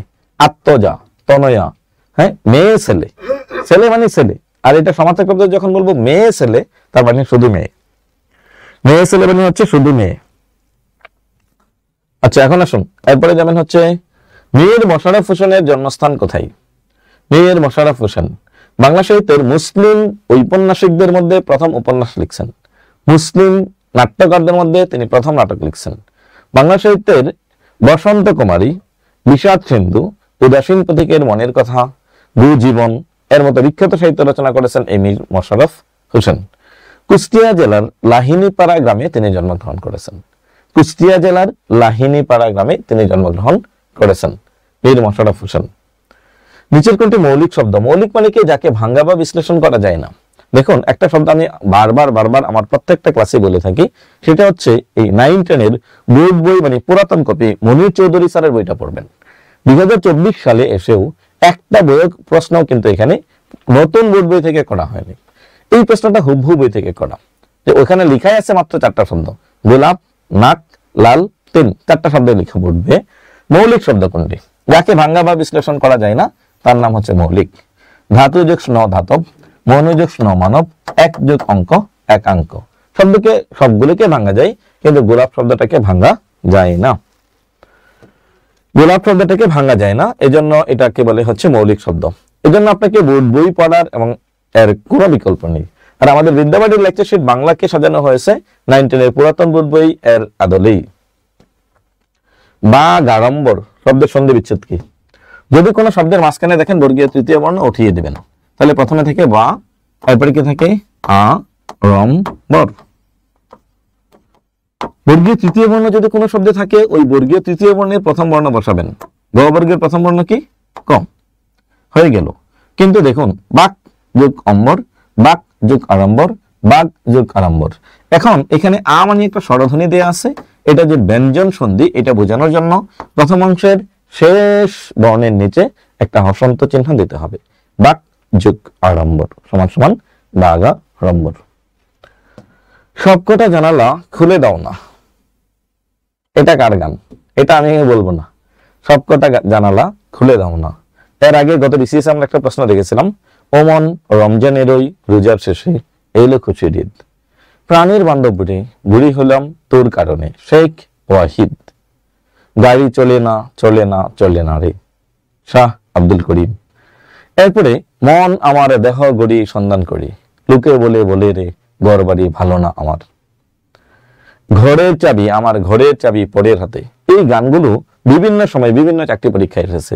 আজকের দিনের একটা গান আছে, আমার ভাইয়ের রক্তে রাঙানো 21শে ফেব্রুয়ারি। এটার গীতিকারকে, এটা সুরকারকে, প্রথম সুরকারকে, সর্বশেষ সুরকারকে। এগুলো আপনাকে মুখস্থ রাখতে হবে। আচ্ছা, এটা তো সবাই পারছেন, যাক ভাগ্য বলো। আমি যখন বাংলা সাহিত্যের ক্লাস নেই, এই ক্লাসগুলো গানে কিন্তু ক্লাসের মধ্যেই বলতে হয়। কেন বলতে হয়? এগুলো তুলিতেও আসে, ভাইবাতেও জিজ্ঞাসা করবে। কে? নজরুল ইসলাম বাবু রচনা করেছেন সবকটা জানালা খুলে দাও না। বেসাতি শব্দের প্রকৃত অর্থ কি? সমার্থক শব্দ। বেসাতি মানে হচ্ছে কেনা বেচা করা, ক্রয় করা এবং বিক্রয় করা, এটাকে বলে হচ্ছে বেসাতি। এরপরে যাবেন হচ্ছে বাকযন্ত্রের অংশ কোনটি? এটা আপনারা উত্তর দিবেন। আমার সর্বশেষ বাংলায় প্রশ্ন ছিল 21টি। এরপরে বাকযন্ত্রের অংশ কোনটি? আমরা আমাদের আজকের ক্লাসে শেষ পর্যায়ে আসছি। আমাদের পরে আপনাদের আমাদের বিদ্যাবাড়ির প্রিয়মুখ জিহাদ স্যার আসতেছেন ইংরেজি নিয়ে। এটার একটু উত্তর দিবেন যে হচ্ছে বাকযন্ত্রের অংশ কি? বাকযন্ত্র মানে কি? যে সমস্ত যন্ত্র দ্বারা আমরা কথা বলতে পারি। স্বরযন্ত্র একদম গলার গোড়া থেকে শুরু করে এই গর্ত থেকে শুরু করে টুট সবগুলো। ফুসফুস লাগে, ফুসফুস ছাড়া কোনো ধ্বনি উচ্চারণ করতেই পারি না। দাঁত, দাঁত না থাকলে অনেক বর্ণ উচ্চারণ করা যাবে না। ত, থ, দ, ধ, দাঁতকে স্পর্শ করেছে, তাই এটাকে বলে দন্তবর্ণ। তার মানে দেখুন, আমার ফুসফুস লাগবে, ষড়যন্ত্র লাগবে, দাঁত লাগবে, তার মানে কি সব কয়টাই লাগবে।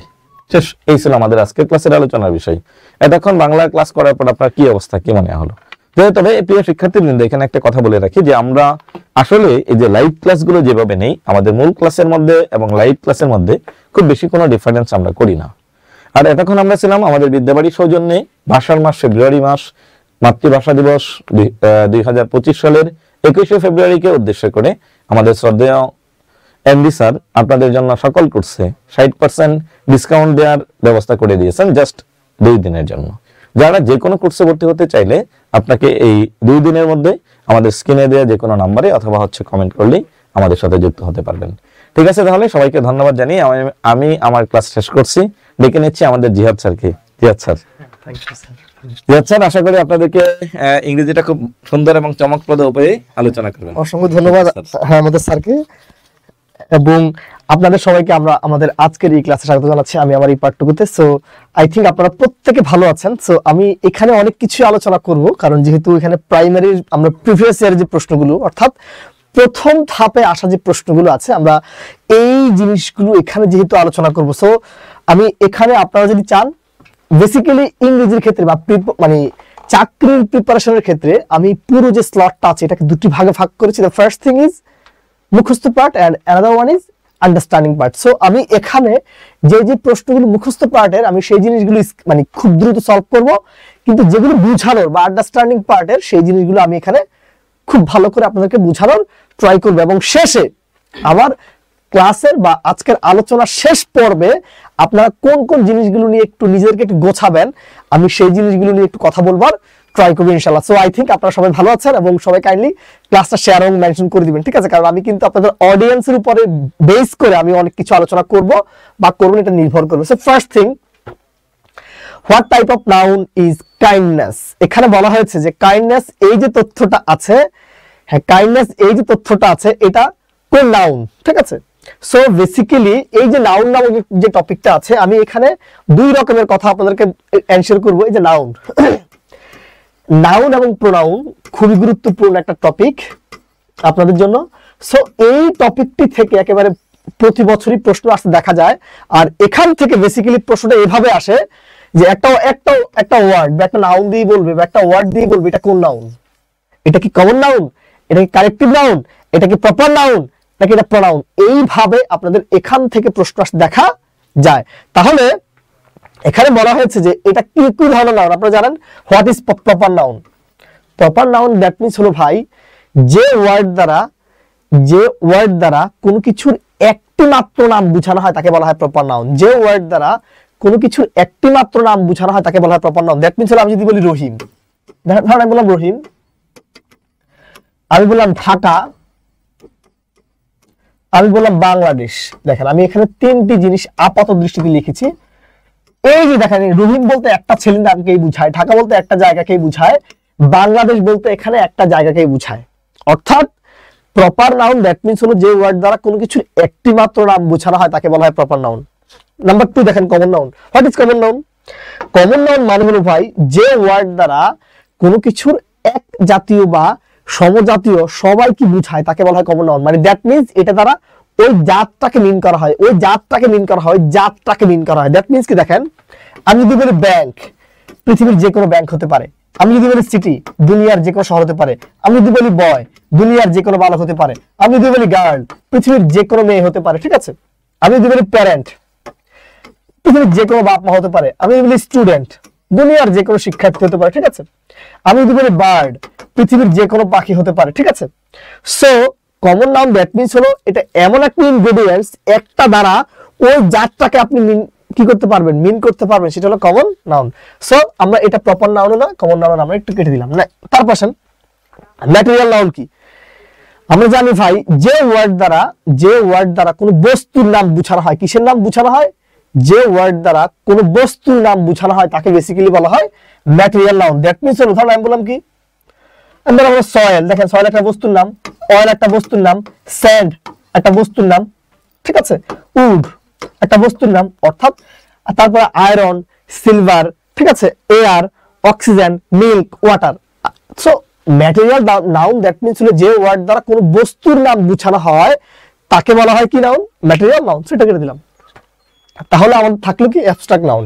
আমরা জানি যে ওয়ার্ড দ্বারা কি বোঝানো হয়, কোনো কিছুর গুণের নাম বোঝানো হয়। যে ওয়ার্ড দ্বারা কোনো কিছুর গুণের নাম বোঝানো হয় যা দেখা যায় না, ছোঁয়া যায় না, স্পর্শ করা যায় না বা অদৃশ্যমান তাকে বলা হয় অ্যাবস্ট্রাক্ট নাউন। যে ওয়ার্ড দ্বারা কোনো কিছুর গুণের নাম বোঝানো হয় যা দেখা যায় না, ছোঁয়া যায় না, স্পর্শ করা যায় না বা অদৃশ্যমান তাকে বলা হয় অ্যাবস্ট্রাক্ট নাউন। ধরেন আমি এখানে বললাম টেনশন। আচ্ছা ভাই এটা কি দেখা যায়, ছোঁয়া যায়, স্পর্শ করা যায়? কথা বলেন। বললাম চাইল্ডহুড। আচ্ছা ভাই চাইল্ডহুড কি দেখা যায়, ছোঁয়া যায়, স্পর্শ করা যায়? আমি বললাম ফ্রিডম, দেখা যায়, ছোঁয়া যায়, স্পর্শ করা যায়? বললাম অ্যাবিলিটি, দেখা যায়, ছোঁয়া যায়, স্পর্শ করা যায়? আমি বললাম অনেস্টি, দেখা যায়, ছোঁয়া যায়, স্পর্শ করা যায়? বললাম এডুকেশন, দেখা যায়, ছোঁয়া যায়, স্পর্শ করা যায়? বললাম ফ্রেন্ডশিপ,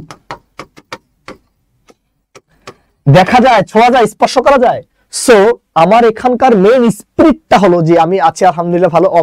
হ্যাঁ আমি সবার সাথে কথা বলবো, কিন্তু তার আগে আমি একটু পড়াতে চাই, কারণ এখানে অনেকেই আছেন আমাদের এই লাইভ ক্লাসগুলো থেকে আপনারা অনুপ্রাণিত হন, ঠিক আছে? সো আমি যেহেতু একটা সুযোগ পেয়েছি আপনাদের কাছে একটু জিনিসগুলো দেখানোর, সো আমি দেখাতে চাই। আর একটু বলে রাখি, আমি যে আমাদের আজকের লাইভ সেশনের মুখ্য উদ্দেশ্যই হলো বেসিক্যালি মহান ভাষার মাস উপলক্ষে আমাদের প্রতিটি কোর্সে আপনারা 60% ছাড়ে আপনারা ভর্তি হতে পারেন, সো ভর্তি হয়ে যাবেন, ঠিক আছে। সো আই থিঙ্ক আপনারা এই জায়গাটা ক্লিয়ার। ওকে, সো অ্যাবস্ট্রাক্ট নাউন ছিল কাইন্ডনেস, দয়া। এটা কি দেখা যায়, ছোঁয়া যায়, স্পর্শ করা যায়? যায় না। ওকে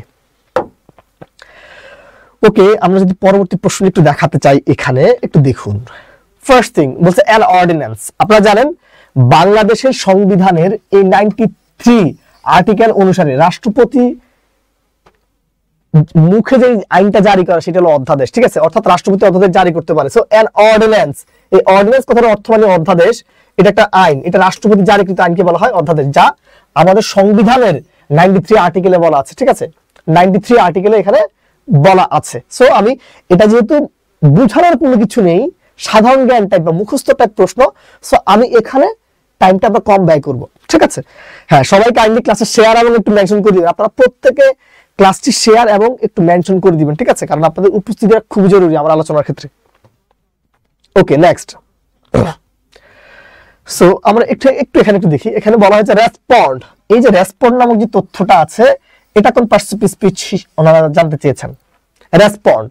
এখন এই যে রেসপন্ড নামক যে কথাটা আছে, এই রেসপন্ড মানে কি? এই রেসপন্ড মানে হলো উত্তর দেওয়া। রেসপন্ড দ্যাট মিন্স হলো কি দেওয়া ভাই? উত্তর দেওয়া, ঠিক আছে। রেসপন্ড এটা কি? উত্তর দেওয়া। দেখেন আপনি যে নাউন মানে কি, কোনো কিছু নাম কি বোঝানো হয়? নাউন দ্যাট মিন্স কোনো কিছু নাম। এখানে কিন্তু কোনো কিছু নাম কি মিন করা হচ্ছে না। আবার অ্যাডজেক্টিভ মানে হলো যে সকল ওয়ার্ড নাউন বা প্রোনাউনের দোষ, গুণ, অবস্থা, সংখ্যা, পরিমাণ বা পরিমাপ বোঝানো হয় তাকে বলা হয় অ্যাডজেক্টিভ। তার মানে এটা অ্যাডজেক্টিভ না। তারপর আসলে অ্যাডভার্ব কি? অ্যাডভার্ব বেসিক্যালি নাউন প্রোনাউন ছাড়া বাকি সবাইকে মডিফাই করে, ঠিক আছে। সো এখানে এরকম কোনো কিছু আমরা দেখতে পাচ্ছি না। দেখেন রেসপন্ড অর্থ উত্তর দেয়, এটা দ্বারা কাজ বোঝাচ্ছে। এ ওয়ার্ড দ্যাট ইজ কি activate any kinds of action তাকে বলা হয় ভার্ব। সো রেসপন্ড অর্থ যেহেতু উত্তর দেওয়া, so as it is a verb. Thank you. Next. Okay, আপনাদের এই যে কারেক্ট স্পেলিং যে জায়গাটা আছে, এখান থেকে বেসিক্যালি দুইটা প্রশ্ন এসেছে। কয়টা প্রশ্ন এসেছে? দুইটা প্রশ্ন। আমি এখানে কিছুটা আলোচনা করব, কারণ এখানে আমরা একটু থট প্রসেস বুঝানোর ট্রাই করব, ঠিক আছে। এবং যারা যারা ক্লাসটি শেয়ার এবং মেনশন করে দিয়েছেন তারা একটু জানাবেন যে আমরা ক্লাসটি শেয়ার এবং হ্যাঁ যে স্যার করছি, ঠিক আছে। হ্যাঁ, সবাই ক্লাসটা একটু শেয়ার এবং মেনশন করে দিবেন, এটা আমি অনুরোধ জানিয়ে রাখতেছি। যদিও লাইফটা যেহেতু একটা দীর্ঘ সময় ধরে হচ্ছে, এই কারণে অনেকের কনসেন্ট্রেশন একটা ব্যাপার আছে, বাট আমি আপনাদেরকে ওই তথ্যগুলো এনশিওর করবো যেটা আপনার কাজে লাগবে। ধরেন এই অনুবাদ শেখার ক্ষেত্রে, এই অনুবাদে আপনি দক্ষ হয়ে ওঠার জন্য তার একটা শিল্প আছে। এই অনুবাদকে আপনি ভালো করে পড়বার জন্য বেসিক্যালি দুইটা জিনিস প্রয়োজন, ঠিক আছে। আমি একটু দেখাতে চাই। একটা হলো ভেঙে ভেঙে উচ্চারণ। কি উচ্চারণ? একটা হলো ভেঙে ভেঙে উচ্চারণ। হ্যাঁ, ওকে, একটা হচ্ছে ভেঙে ভেঙে উচ্চারণ এবং অপরটি বিকৃত উচ্চারণ করবার মাধ্যমে। কিভাবে ভাই? বিকৃত উচ্চারণ, অর্থাৎ আমরা কারেক্ট স্পেলিং এ ভালো হওয়ার জন্য মোটা দাগে দুটি ওয়ে ফলো করতে পারি। দ্য ফার্স্ট থিং ইজ ওই ওয়ার্ডটাকে আপনি ভেঙে ভেঙে যখন উচ্চারণ করবেন তখন, এন্ড অ্যানাদার ওয়ান ইজ কি বিকৃত উচ্চারণ করার মাধ্যমে আপনারা এই জিনিসটির প্রতি আপনারা একটা দক্ষতা অর্জন করতে পারেন। এবং সেটা কিভাবে আমি একটু দেখাচ্ছি। ধরেন আমাদের এখানে একটা প্রশ্ন ছিল যে পার্লামেন্ট, এই যে তথ্যটা আছে এটাকে কিভাবে আপনারা সলভ করবেন বা কিভাবে আপনারা মনে রাখবেন। বললাম পার লিয়া ম্যান্ট। দেখেন আমি উচ্চারণটা কি বললাম? পার লিয়া ম্যান্ট সমান পার্লামেন্ট। উচ্চারণ কি? আমি এখানে বিকৃত উচ্চারণ করেছি। পার লিয়া meant is equal to parliament, ঠিক আছে। আমি বললাম কি টিসুনামি, দেখেন টি সু না মি সমান কি নামি? টিসুনামি। দেখেন এই টি সু না মি সমান কি? সমান টিসুনামি।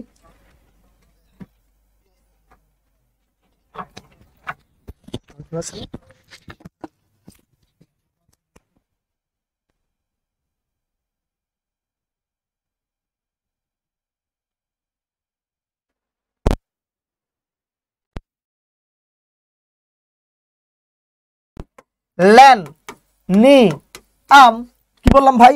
মিল ল্যান নি আম মিলেনিয়াম। মিল ল্যান নি আম মিলেনিয়াম।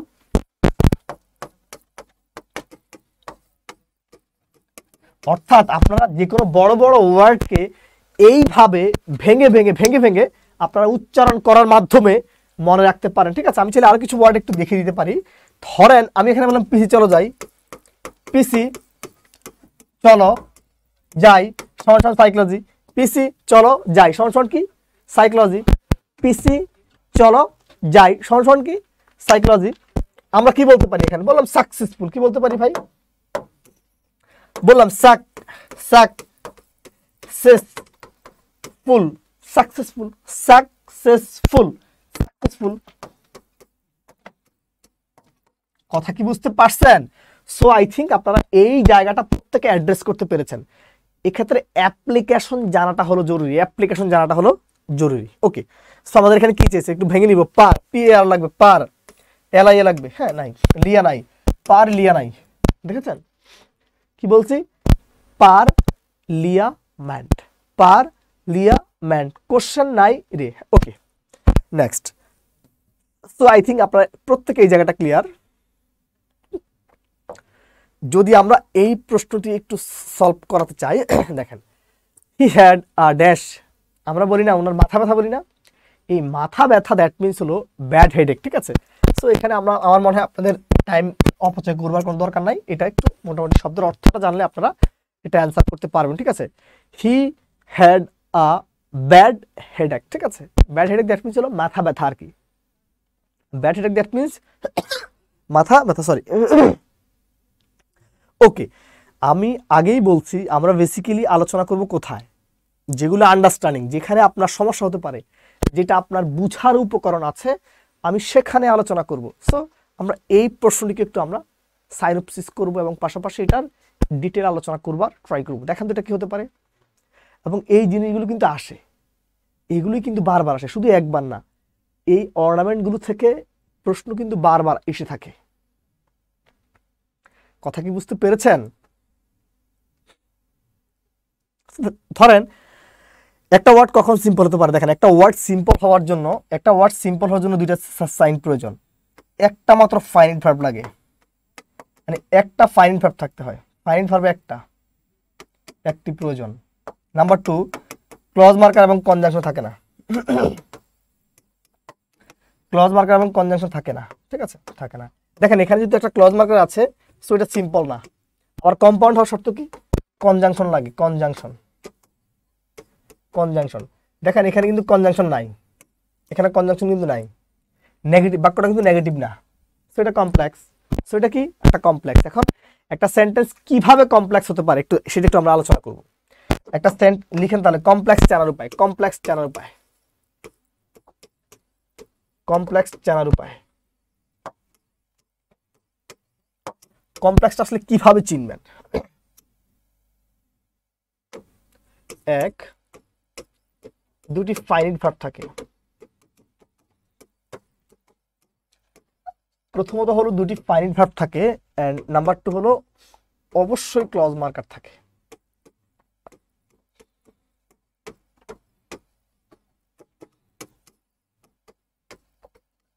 অবশ্যই কি থাকে, অবশ্যই ক্লজ মার্কার থাকে। কি থাকে ভাই? অবশ্যই ক্লজ মার্কার থাকে। এখন তাহলে হোয়াট ইজ ক্লজ মার্কার? আমরা ক্লজ মার্কারগুলো একটু লিখে দিচ্ছি আপনাদেরকে, যেন আপনারা জিনিসটা ভালো করে আলোকপাত করতে পারেন। ঠিক আছে, দেখেন ক্লজ মার্কারগুলো হলো, আমি সিএম এইভাবে লিখলাম,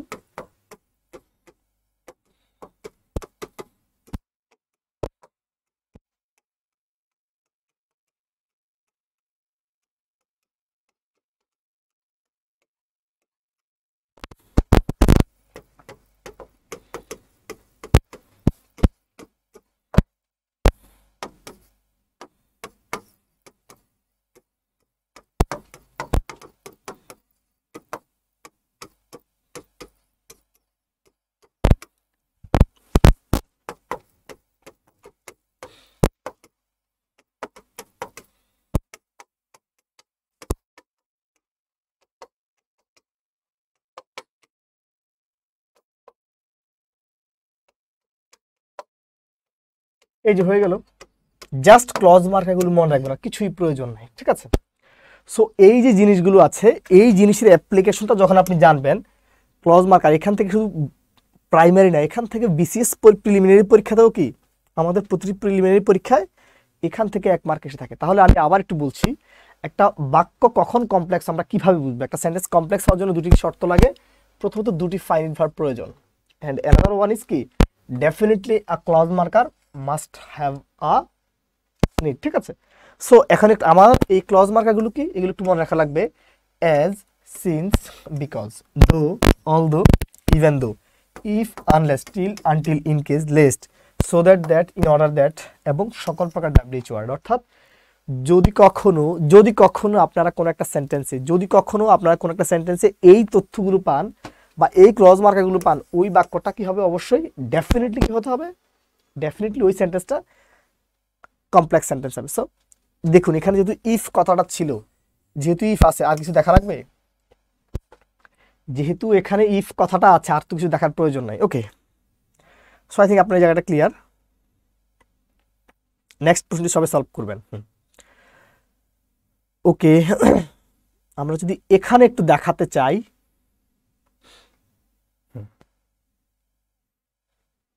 28 নম্বর প্রশ্ন সবাই সলভ করবেন।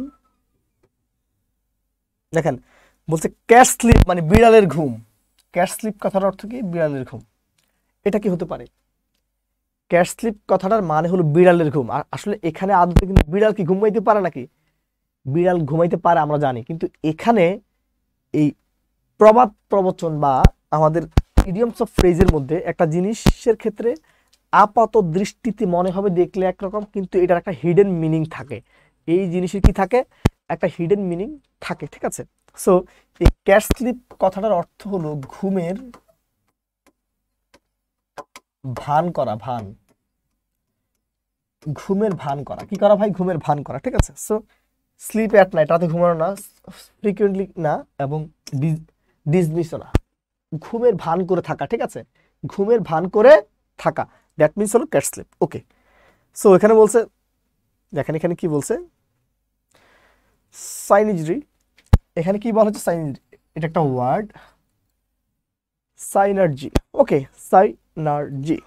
এখন এই যে তথ্যটা আছে, আগে এটার অর্থটা জানা লাগবে। বন্ধুত্ব, মৈত্রী, বন্ধন। ঠিক আছে, দেখেন অটোনমি অর্থ স্বায়ত্তশাসিত, কনফ্লিক্ট দ্বন্দ্ব, অ্যান্টাগনিজম বিপরীতার্থক। এই দুইটা তো এমনিতেই শত্রু মানে বিপরীত শব্দ। তারপরে কি বলছে? অটোনমি, এটা অর্থের সাথে যায় না। আমাদের এখানে চেয়েছে কি? সমার্থক শব্দ চেয়েছে। সো দ্যাটস ওয়াই অ্যালায়েন্স, মৈত্রী, বন্ধুত্ব, জোট। ঠিক আছে, মনে থাকবে। সো আই থিঙ্ক আপনার এই জায়গাটা ক্লিয়ার। তারপর আমরা যদি একটু এখানে যদি একটু আসতে চাই, হ্যাঁ দেখেন তো 30 কি হতে পারে? 30 গীতাঞ্জলি, এটা রবীন্দ্রনাথ ঠাকুরের একটা কাব্যগ্রন্থ, যেটা 1913 সালে প্রকাশিত হয়। এটা রচনা করা হয় 1910 সালে। ঠিক আছে, এটার জন্যই উনি বেসিক্যালি তার 52 বছর বয়সে, কত বছর বয়সে? 52 বছর বয়সে এই সৌদের মধ্যে প্রথম সাহিত্য নোবেল পুরস্কার লাভ করেন। কত সালে? 1913 সালে। ঠিক আছে, এবং এই যে প্রশ্নটা আছে, এই প্রশ্নটা কিছুটা ত্রুটিপূর্ণ। এই প্রশ্নটা বাজারের যে প্রচলিত যে বই আছে, গাইড বইতে কিছুটা ত্রুটিপূর্ণ, কারণ রবীন্দ্রনাথ ঠাকুর কিন্তু নিজেই তার এই বইটা কিন্তু কি করছেন? অনুবাদ করেছেন, কিন্তু তার এই বইয়ের যে প্রিফেস বা মুখ প্রবন্ধটা সেটা লিখে দিয়েছেন ডব্লিউ.বি. ইয়েটস। ওই কারণে এখানে যেহেতু রবীন্দ্রনাথ নাই, আপনারা এই কারণে ডব্লিউ.বি. ইয়েটস নেবেন। কিন্তু যদি এখানে অপশনে যদি রবীন্দ্রনাথ ঠাকুর থাকতো, আপনি ডেফিনেটলি রবীন্দ্রনাথকে নিতেন, কারণ আপনারা প্রত্যেকে অবগত আছেন ওনার বা রবি ঠাকুরের যেই গ্রন্থটা আছে গীতাঞ্জলি কাব্যগ্রন্থ, এটা কিন্তু ইংরেজি অনুবাদ কিন্তু রবীন্দ্রনাথ ঠাকুর নিজেই করেছেন, আর কেউ করেননি। বাট এটার মুখ প্রবন্ধ লিখেছেন ওরা ডব্লিউ.বি. ইয়েটস। ঠিক আছে, এবং এটা কিন্তু একটা প্রচলিত ভুল প্রশ্ন। সো আমরা যদি একটু এখানে একটু আসি, এখানে বলছে who is the author of a farewell to arms. এটা A46 BCS থেকে একবার হুবহু তুলে দেওয়া হয়েছে। ঠিক আছে, এ ফেয়ারওয়েল টু আর্মস এটা খুবই গুরুত্বপূর্ণ একটি উপন্যাস। সো এখানে এটা টি.এস. এলিয়ট না, জন মিল্টন না, প্লেটো না। আপনারা যেহেতু প্রাইমারি, এই জন্য আমি এখানে বিস্তারিত আলোচনা করতেছি না, কারণ এখানে একটা প্রশ্ন আসে, মোটামুটি একটা প্রশ্ন নিয়ে আমাদের থাকতে হয়। ঠিক আছে, সো এটা বিসিএস এর প্রশ্নগুলো একটু ব্যাখ্যা সহকারে দেখলে আর কিছু প্রয়োজন পড়ে না। ঠিক আছে, আর্নেস্ট হেমিংওয়ের প্রশ্ন। সো আপাতত এখানে এতটুকুই পড়বেন। ঠিক আছে, ওকে। তারপর বলা হয়েছে একটা প্রিপোজিশনের একটা প্রশ্ন আছে, এটাকে বলা হয় মরার মরা 5 মারা, কত মরা?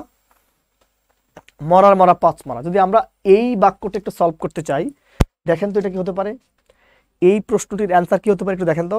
আর আপনাদের সবার কাছে আমি আবারও একটা তথ্য জানিয়ে রাখতে চাই, আসন্ন মহান 21শে ফেব্রুয়ারি উপলক্ষে আমাদের বিদ্যাবাড়ির সকল কোর্সে বর্তমানে 60% ডিসকাউন্টটা ভর্তি চলছে। আপনারা চাইলে আমাদের যে কোনো কোর্সে এই 60% ছাড়ে ভর্তি হতে পারেন, এবং এই ভর্তির মাধ্যমে আপনারা আর দুটি জিনিস এক্সট্রা পেতে পারেন। দ্য ফার্স্ট থিং ইজ, আপনারা ওই যেই কোর্সটি ক্রয় করবেন বা যেই কোর্সে ভর্তি হবেন ওই কোর্সের রেকর্ড ক্লাস পাবেন, এবং পাশাপাশি আপনারা চাইলে আমাদের এক্সাম ব্যাচে ফ্রি ভর্তি হতে পারবেন। ধন্যবাদ সবাইকে। দেখেন আমরা জানি এই ডাই ফর মানে হলো দেশের জন্য মারা যাওয়া, ঠিক আছে, মনে থাকবে। তারপর দেখেন ডাই বাই মানে দুর্ঘটনায় মারা যাওয়া, দুর্ঘটনায় মারা যাওয়া। ডাই ওভার বলে আসলে ওই রকমের প্রিপোজিশন স্পেসিফিকলি নেই, বাট ডাই ফ্রম মানে অতিরিক্ত কারণে মারা যাওয়া। সো একজন মানুষের অতিরিক্ত ইনজুরির কারণে মানুষ মারা যায়। সাধারণত ইনজুরি হলে আমরা হাসপাতাল যাই, যখন এই ইনজুরির কারণে যখন অতিরিক্ত একটা এক্সট্রিম পর্যায়ে চলে যায়, যখন এক্সট্রিম পর্যায়ে চলে যায় সেক্ষেত্রে আমরা বেসিক্যালি ফ্রম ব্যবহার করে থাকি, ঠিক আছে। ওকে, তারপর আমরা যদি একটু এখানে আসি, the France. The France refers to, এখানে বলা হচ্ছে দ্য ফ্রান্স মানে আসলে কাকে বুঝায়। এখানে দ্য ফ্রান্স দ্যাট মিনস কাকে বুঝায়। দেখেন তো এই বাক্যটা কি হতে পারে। দ্য ফ্রান্স দ্যাট মিনস আপনারা কাকে বুঝেন। দ্য ফ্রান্স মানে আপনারা কি বুঝেন। দ্য ফ্রান্স, দেখেন আপনারা সবাই জানেন যে ভাষা, এই যে ভাষা আছে না, ভাষা, এই ভাষার পূর্বে কিন্তু আর্টিকেল বসে না, বাট জাতির পূর্বে কিন্তু আর্টিকেল বসে। তার মানে ভাই যেহেতু এখানে দা যেহেতু বসছে, তার মানে এই দার পরে যে ওয়ার্ডটা সেটা অবশ্যই জাতি, দায়ের পর কিন্তু জাতি হয়। তার মানে দায়ের এই ফ্রান্স এটা কিন্তু একটা ভাষা হতে পারতো, বাট তার আগে দা আছে মানে কি, এই দা ফ্রান্স মানে দুনিয়ার, মানে ওই ফরাসি জাতিকে বোঝানো হচ্ছে। যেহেতু দায়ের পূর্বে এই জাতির পূর্বে যেহেতু দা যেহেতু বসছে, তখন এটা ওই পুরো জাতটাকে বোঝায়, ওই পুরো জাতটাকে বোঝায়, ওই পুরো জাতটাকে বোঝায়। দ্যাট মিনস হলো ফ্রান্সের মানুষ। কারা কারা? ফ্রান্সের, এটা না ফ্রান্সের ল্যাঙ্গুয়েজ না, ফ্রান্সের সোসাইটি না, ফ্রান্সের মানুষকে বোঝানো হয়। আর যদি এটাকে আমি যদি খুব ছোট করে ইন্টারপ্রেট করতে চাই, ভাষার পূর্বে ক্রস, জাতির পূর্বে দা, ভাষার পূর্বে ক্রস এবং জাতির পূর্বে দা বসাতে হয়। ওকে, এটা খুবই সিম্পল প্রশ্ন। ওকে, দেখেন এখানে কি বলছে, ডাক বলছে, এই যে ডাক নামক যে তথ্যটা আছে, এটা একটা কি পুলিঙ্গ, এটার স্ত্রীলিঙ্গটা কি এখানে জানতে চেয়েছে, ফেমিনিনটা জানতে চেয়েছে। এটার ফেমিনিনটা হলো কোনটা একটু বলেন তো, দেখি পারেন কিনা। দেখেন এই যে ড্রিয়ার বলে কোনো ওয়ার্ড আসলে নাই পৃথিবীতে, ঠিক আছে, ঠিক আছে। আর এই ডাক মানে যে এটা মানে তো তা, ঠিক আছে। এটা নারী বাচক হলো ড্রাগ, ঠিক আছে। আর এই যে বি, এই বি আছে না, বি মৌমাছি, এই মৌমাছির পূর্ববাচক কি, ড্রোন, ঠিক আছে, ঠিক আছে। আপনি প্রশ্ন কিন্তু অ্যানালাইসিস এভাবে করতে হবে, এটা যায় এটা তো তা, তার মানে এটাকে দিলাম। আর এই রকমের কোনো ওয়ার্ড কিন্তু আপনি কখনো পানি নাই, এটা অহেতুক ওয়ার্ড। আর এই বি মৌমাছি, ড্রোন, আর এই ডার্কের অপোজিটে থাকলে কোনটা, বি। ওকে, আই থিঙ্ক আপনার এই জায়গাটা ক্লিয়ার। সো আমরা এখানে দেখতে পাচ্ছি আমাদের আরো একটা বানান এখানে আছে, এখানে আপনাদের আরো একটা বানান এখানে আছে। দেখেন আমরা একটু যদি একটু দেখাই, পার, CIV, আমরা এইভাবে করছিলাম বেসিক্যালি, পার,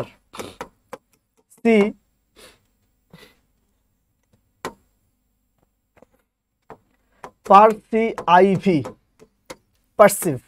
দেখেন পার, CE নাই, সির পর এখানে একটা আই নাই, পার, সির পর ই নাই। দেখেন এই পার আছে, CE আছে, আই আছে, VE আছে, পারসিভ, পারসিভ, পারসিভ, পারসিভ, ঠিক আছে।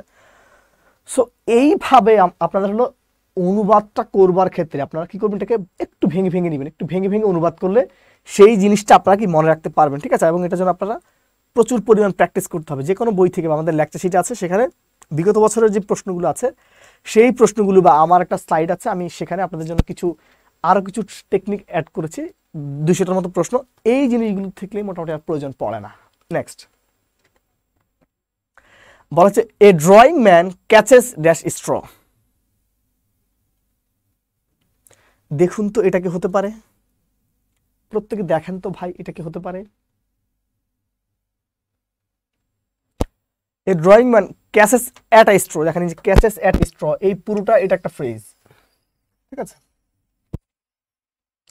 এই drawing man catches at a straw, এটা একটা ফ্রেজ, এবং এই ফ্রেজটা একটু মনে রাখা লাগবে আমাদেরকে, ঠিক আছে। ওকে, তারপর আমরা যদি একটু আসতে চাই, ওকে আমরা এখানে একটু কথা বলবো। যদি আপনারা এই 37 একটু দেখেন, প্রত্যেকে 37 একটু দেখবেন। 37 দেখেন তো, তাহলে 37 কি হতে পারে? 37 একটু দেখুন তো এটা কি হতে পারে? 37 খুবই সহজ প্রশ্ন, কিন্তু এটা আপনাদেরকে আটকানোর জন্য খুবই একটা স্ট্যান্ডার্ড ডেভিয়েশন, এটা আপনাদেরকে আটকানোর জন্য it's a standard deviation.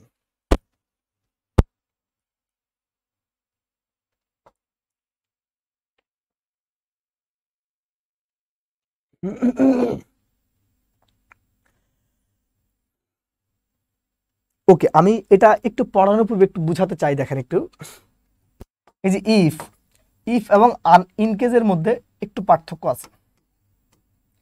If এবং ইনকেজের মধ্যে একটু পার্থক্য আছে। দেখেন দেখেন এই যে ইফ, এই ইফ কথা আমি একটু এখানে একটু বুঝাই, একটু একটু এখানে একটু দেখাতে চাই। আসেন, দেখেন সব একটু এখানে একটু দেখেন, ইফ এবং ইনকেজ।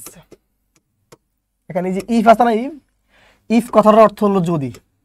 ইফ শব্দের অর্থ কি? যদি। আর এই ইফটা বেসিক্যালি ব্যবহার করা হয় 100% শর্ত বোঝাতে। কি বোঝাতে ভাই? 100% শর্ত বোঝাতে। আমার প্রাণ প্রিয় ভাই বোনেরা, যখন কোন একটা সেন্টেন্সে আপনারা শতভাগ শর্ত পাবেন, যখন কোন সেন্টেন্সে আপনারা শতভাগ শর্ত পাবেন, সেই রকমের শতভাগ শর্তযুক্ত সেন্টেন্সে শতভাগ শর্তযুক্ত বাক্য বেসিক্যালি ব্যবহার করা হয়। আমি বললাম যদি আপনি আসেন আমি যাব, বললাম if you come, if you come, যদি আপনি আসেন আই উইল গো, আমি যাব। আপনি আসলে আমি যাব, আপনি আসবেন না আমিও যাব না। অর্থাৎ ইফ অর্থ যদি, এবং এটা বেসিক্যালি ব্যবহার করা হয় 100% শর্ত বোঝানোর ক্ষেত্রে। কত পার্সেন্ট? 100% শর্ত বোঝানোর ক্ষেত্রে। বাট এই ইনকেস কথাটার অর্থ হলো যদি না, যদি না, ঠিক আছে, যদি না। এটা মূলত ব্যবহার করা হয় ফিউচার পসিবিলিটি বোঝাতে, ফিউচার পসিবিলিটি বা ভবিষ্যৎ সম্ভাবনা বোঝাতে। মানে ভবিষ্যতে একটা কাজ হতেও পারে, নাও হতে পারে, ভবিষ্যতে একটা কাজ হতেও পারে, নাও হতে পারে, এই রকমের ভবিষ্যৎ সম্ভাবনা বোঝাতে, এই রকমের ভবিষ্যৎ সম্ভাবনা বোঝাতে ইনকেস কথাটি ব্যবহৃত হয়। আমার প্রাণ প্রিয় ভাই বোনের কথাটা খুব ভালো করে দেখেন। ইফ অর্থ যদি, এটা বেসিক্যালি ব্যবহার করা হয় 100% শর্ত বোঝাতে। আর ইনকেস অর্থ যদি না, এটা মূলত ব্যবহার করা হয় ভবিষ্যৎ সম্ভাবনা বা ফিউচার পসিবিলিটি বোঝাতে। অর্থাৎ একটা কাজ ফিউচারে হতেও পারে, নাও হতে পারে, সেই রকমের শর্তের ক্ষেত্রে। ধরেন আপনারা আমার কাছে বললেন যে ভাইয়া আপনি, মানে ধরেন আপনি এখন বাসায়, মানে আপনি এখন স্কুলে যাচ্ছেন বা আপনি এখন কলেজে যাচ্ছেন আর কি, হ্যাঁ, যাওয়ার জন্য রেডি হয়েছেন। সো আপনার মা আপনাকে বললো যে সামন, যে তুমি তোমার ছাতাটা নিয়ে যাও, আকাশের অবস্থা তো ভালো না, যদি বৃষ্টি আসে। এখন বৃষ্টি আসতেও পারে, নাও আসতে পারে। বৃষ্টি আসবে কি আসবে না এটা কিন্তু একমাত্র আল্লাহ জানে, ঠিক না? বৃষ্টিটা আসতেও পারে, নাও আসতে পারে, এই রকমের ফিউচার পসিবিলিটি বোঝাতে ব্যবহার করা হয় ইনকেস। আমি একটা এক্সাম্পল একটু এখানে দিয়ে রাখতেছি। ধরেন আমি এখানে বললাম যে টেক ইউর আমব্রেলা, আপনি আপনার ছাতাটা নিয়ে যান। ইফ অবলিক ইনকেস ইট রেইন, যদি না বৃষ্টি আসে। আচ্ছা এখন আপনি একটু বলেন, বৃষ্টি আসবে কি আসবে না এটা একমাত্র আল্লাহ ভালো জানে না? বৃষ্টি কি আসবে নাকি আসবে না এটা একমাত্র কে জানে? আল্লাহ ভালো জানে না? এখন আমি আপনারা বলছি আপনি আপনার ছাতাটা নিয়ে যান। এখন আল্লাহ যদি বাঁচায়, বৃষ্টি আসতেও পারে, নাও আসতে পারে। এখানে কিন্তু শতভাগ শর্তের কোনো খেলা নাই। সো এটা হতেও পারে, না হতে পারে। আর এই রকমের ফাংশন বোঝাতে কি ব্যবহার করা হয়? ইনকেস কথাটি ব্যবহার করা হয়। যদি আমি এতটুকু বোঝাতে পারি, আপনারা এই জায়গাটা শতভাগ ক্লিয়ার কিনা আমাকে একটু বলেন। আমরা কিন্তু ক্লাসের টাইপের আলোচনা আমি এখানে করতেছি, কারণ সবকিছু আলোচনা করতে মন চায়, কিন্তু অডিয়েন্স, কারণ আপনারা প্রায় 2 ঘন্টার মতো এখানে আছেন লাইভে, সো এটাও একটু বেদনাদায়ক আপনাদের জন্য। সো আমি আপনাদেরকে চাপ দিতে চাচ্ছি না, ঠিক আছে? সো দেখেন এই জায়গাটা আপনারা শতভাগ ক্লিয়ার কিনা। হ্যাঁ, এটা নেটওয়ার্কের সমস্যার কারণে এটা হতে পারে, ঠিক আছে? হ্যাঁ, কারণ আমি আপনাদেরকে প্রশ্ন অ্যান্সার করবার জন্য একটা টাইম বা সার্টেন টাইম আমরা দিয়ে থাকি। ওকে, নেক্সট। সো আসেন, বলছে I will write down the phone number. বলছে আমি ফোন নাম্বারটা লিখে রাখবো যদি ভুলে যায় নাকি যদি না ভুলে যায়। বলেন, আপনি নিজে মাথা খাটান, আমার কিছু লাগবে না। এটা কি যদি ভুলে যায় নাকি যদি না ভুলে যায়? এখানে আনলেসের কোনো ব্যবহার নাই, এটারও ব্যবহার নেই, যেটা কেটে দেন। হ্যাঁ, এখন এখানে আপনি কি নিতে চান বলেন? এখানে আপনারা কি নিতে চান? এখানে কি যদির কোনো খেলা আছে? যদির এখানে কিন্তু শতভাগ শর্তের কোনো কাজ নাই। যদি না ভুলে যান, এখন আপনি নাম্বারটা ভুলে যেতেও পারেন, নাও যেতে পারেন।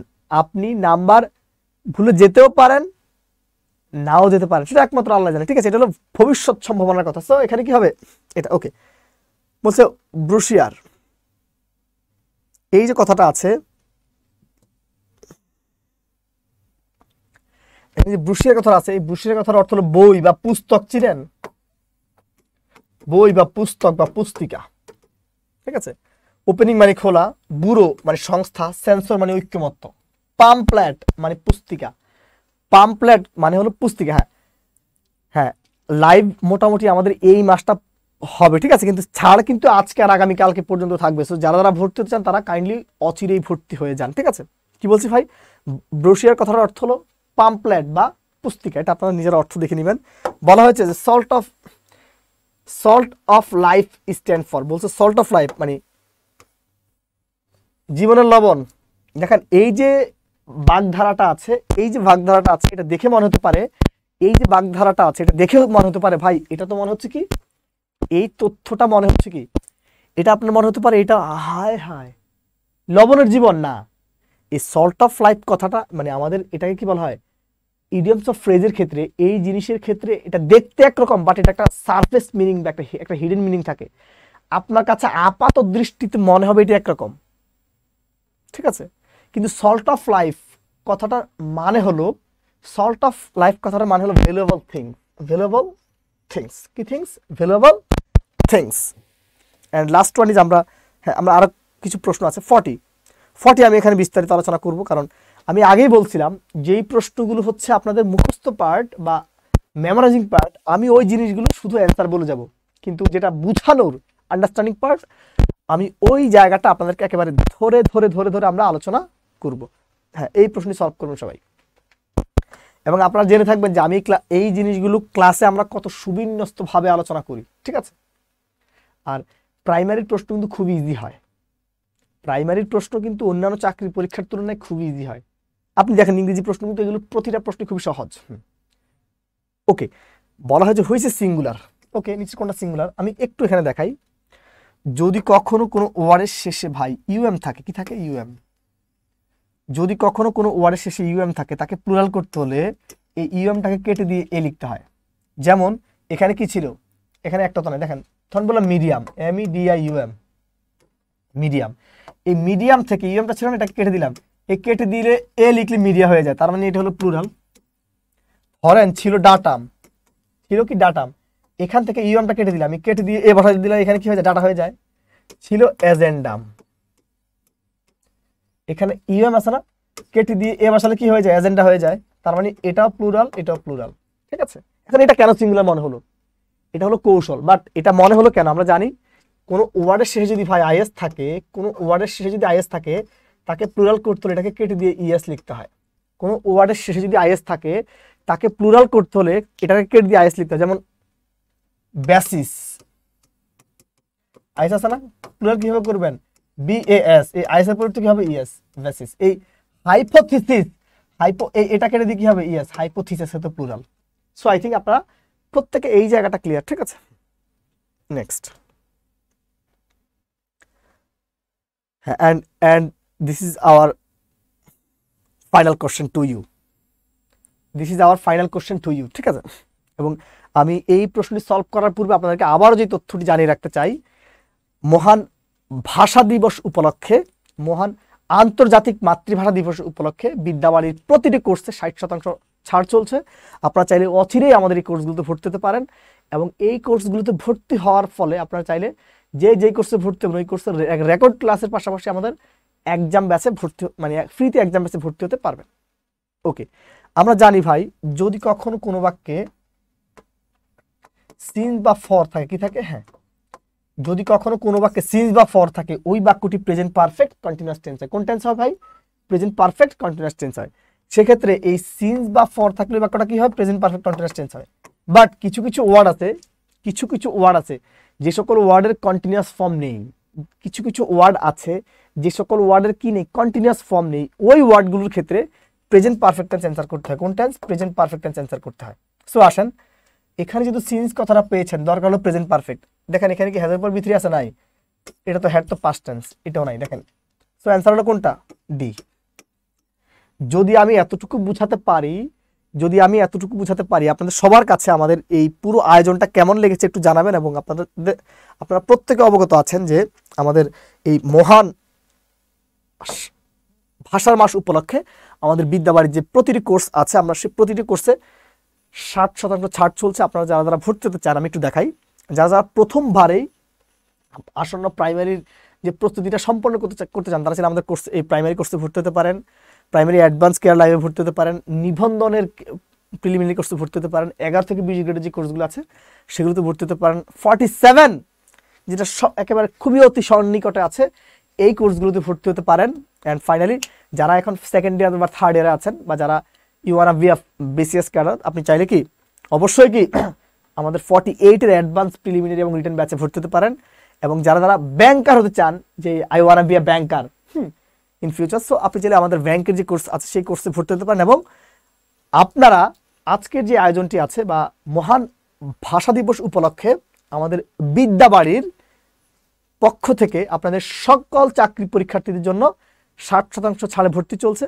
সো আপনারা যারা যারা ভর্তি হতে চান আমাদের এই নিম্নে প্রদত্ত যে নাম্বারটি দেওয়া আছে এই নাম্বারে সবাই যোগাযোগ করবেন এবং সবাই ভর্তি হবেন। আমরা ক্লাসে আপনাদেরকে অনেক কিছু দেখাবো, এবং বিদ্যাবাড়ির সর্বশেষ আপডেট পেতে আমাদের ফেসবুক পেজ, ইউটিউব চ্যানেল এবং আমাদের ওয়েবসাইটে সবাই সংযুক্ত থাকবেন। আজকে তাহলে এতটুকুই। সবাই তাহলে ভালো থাকবেন, সুস্থ থাকবেন। খোদা হাফেজ। Be happy and spread happiness. শুভরাত্রি।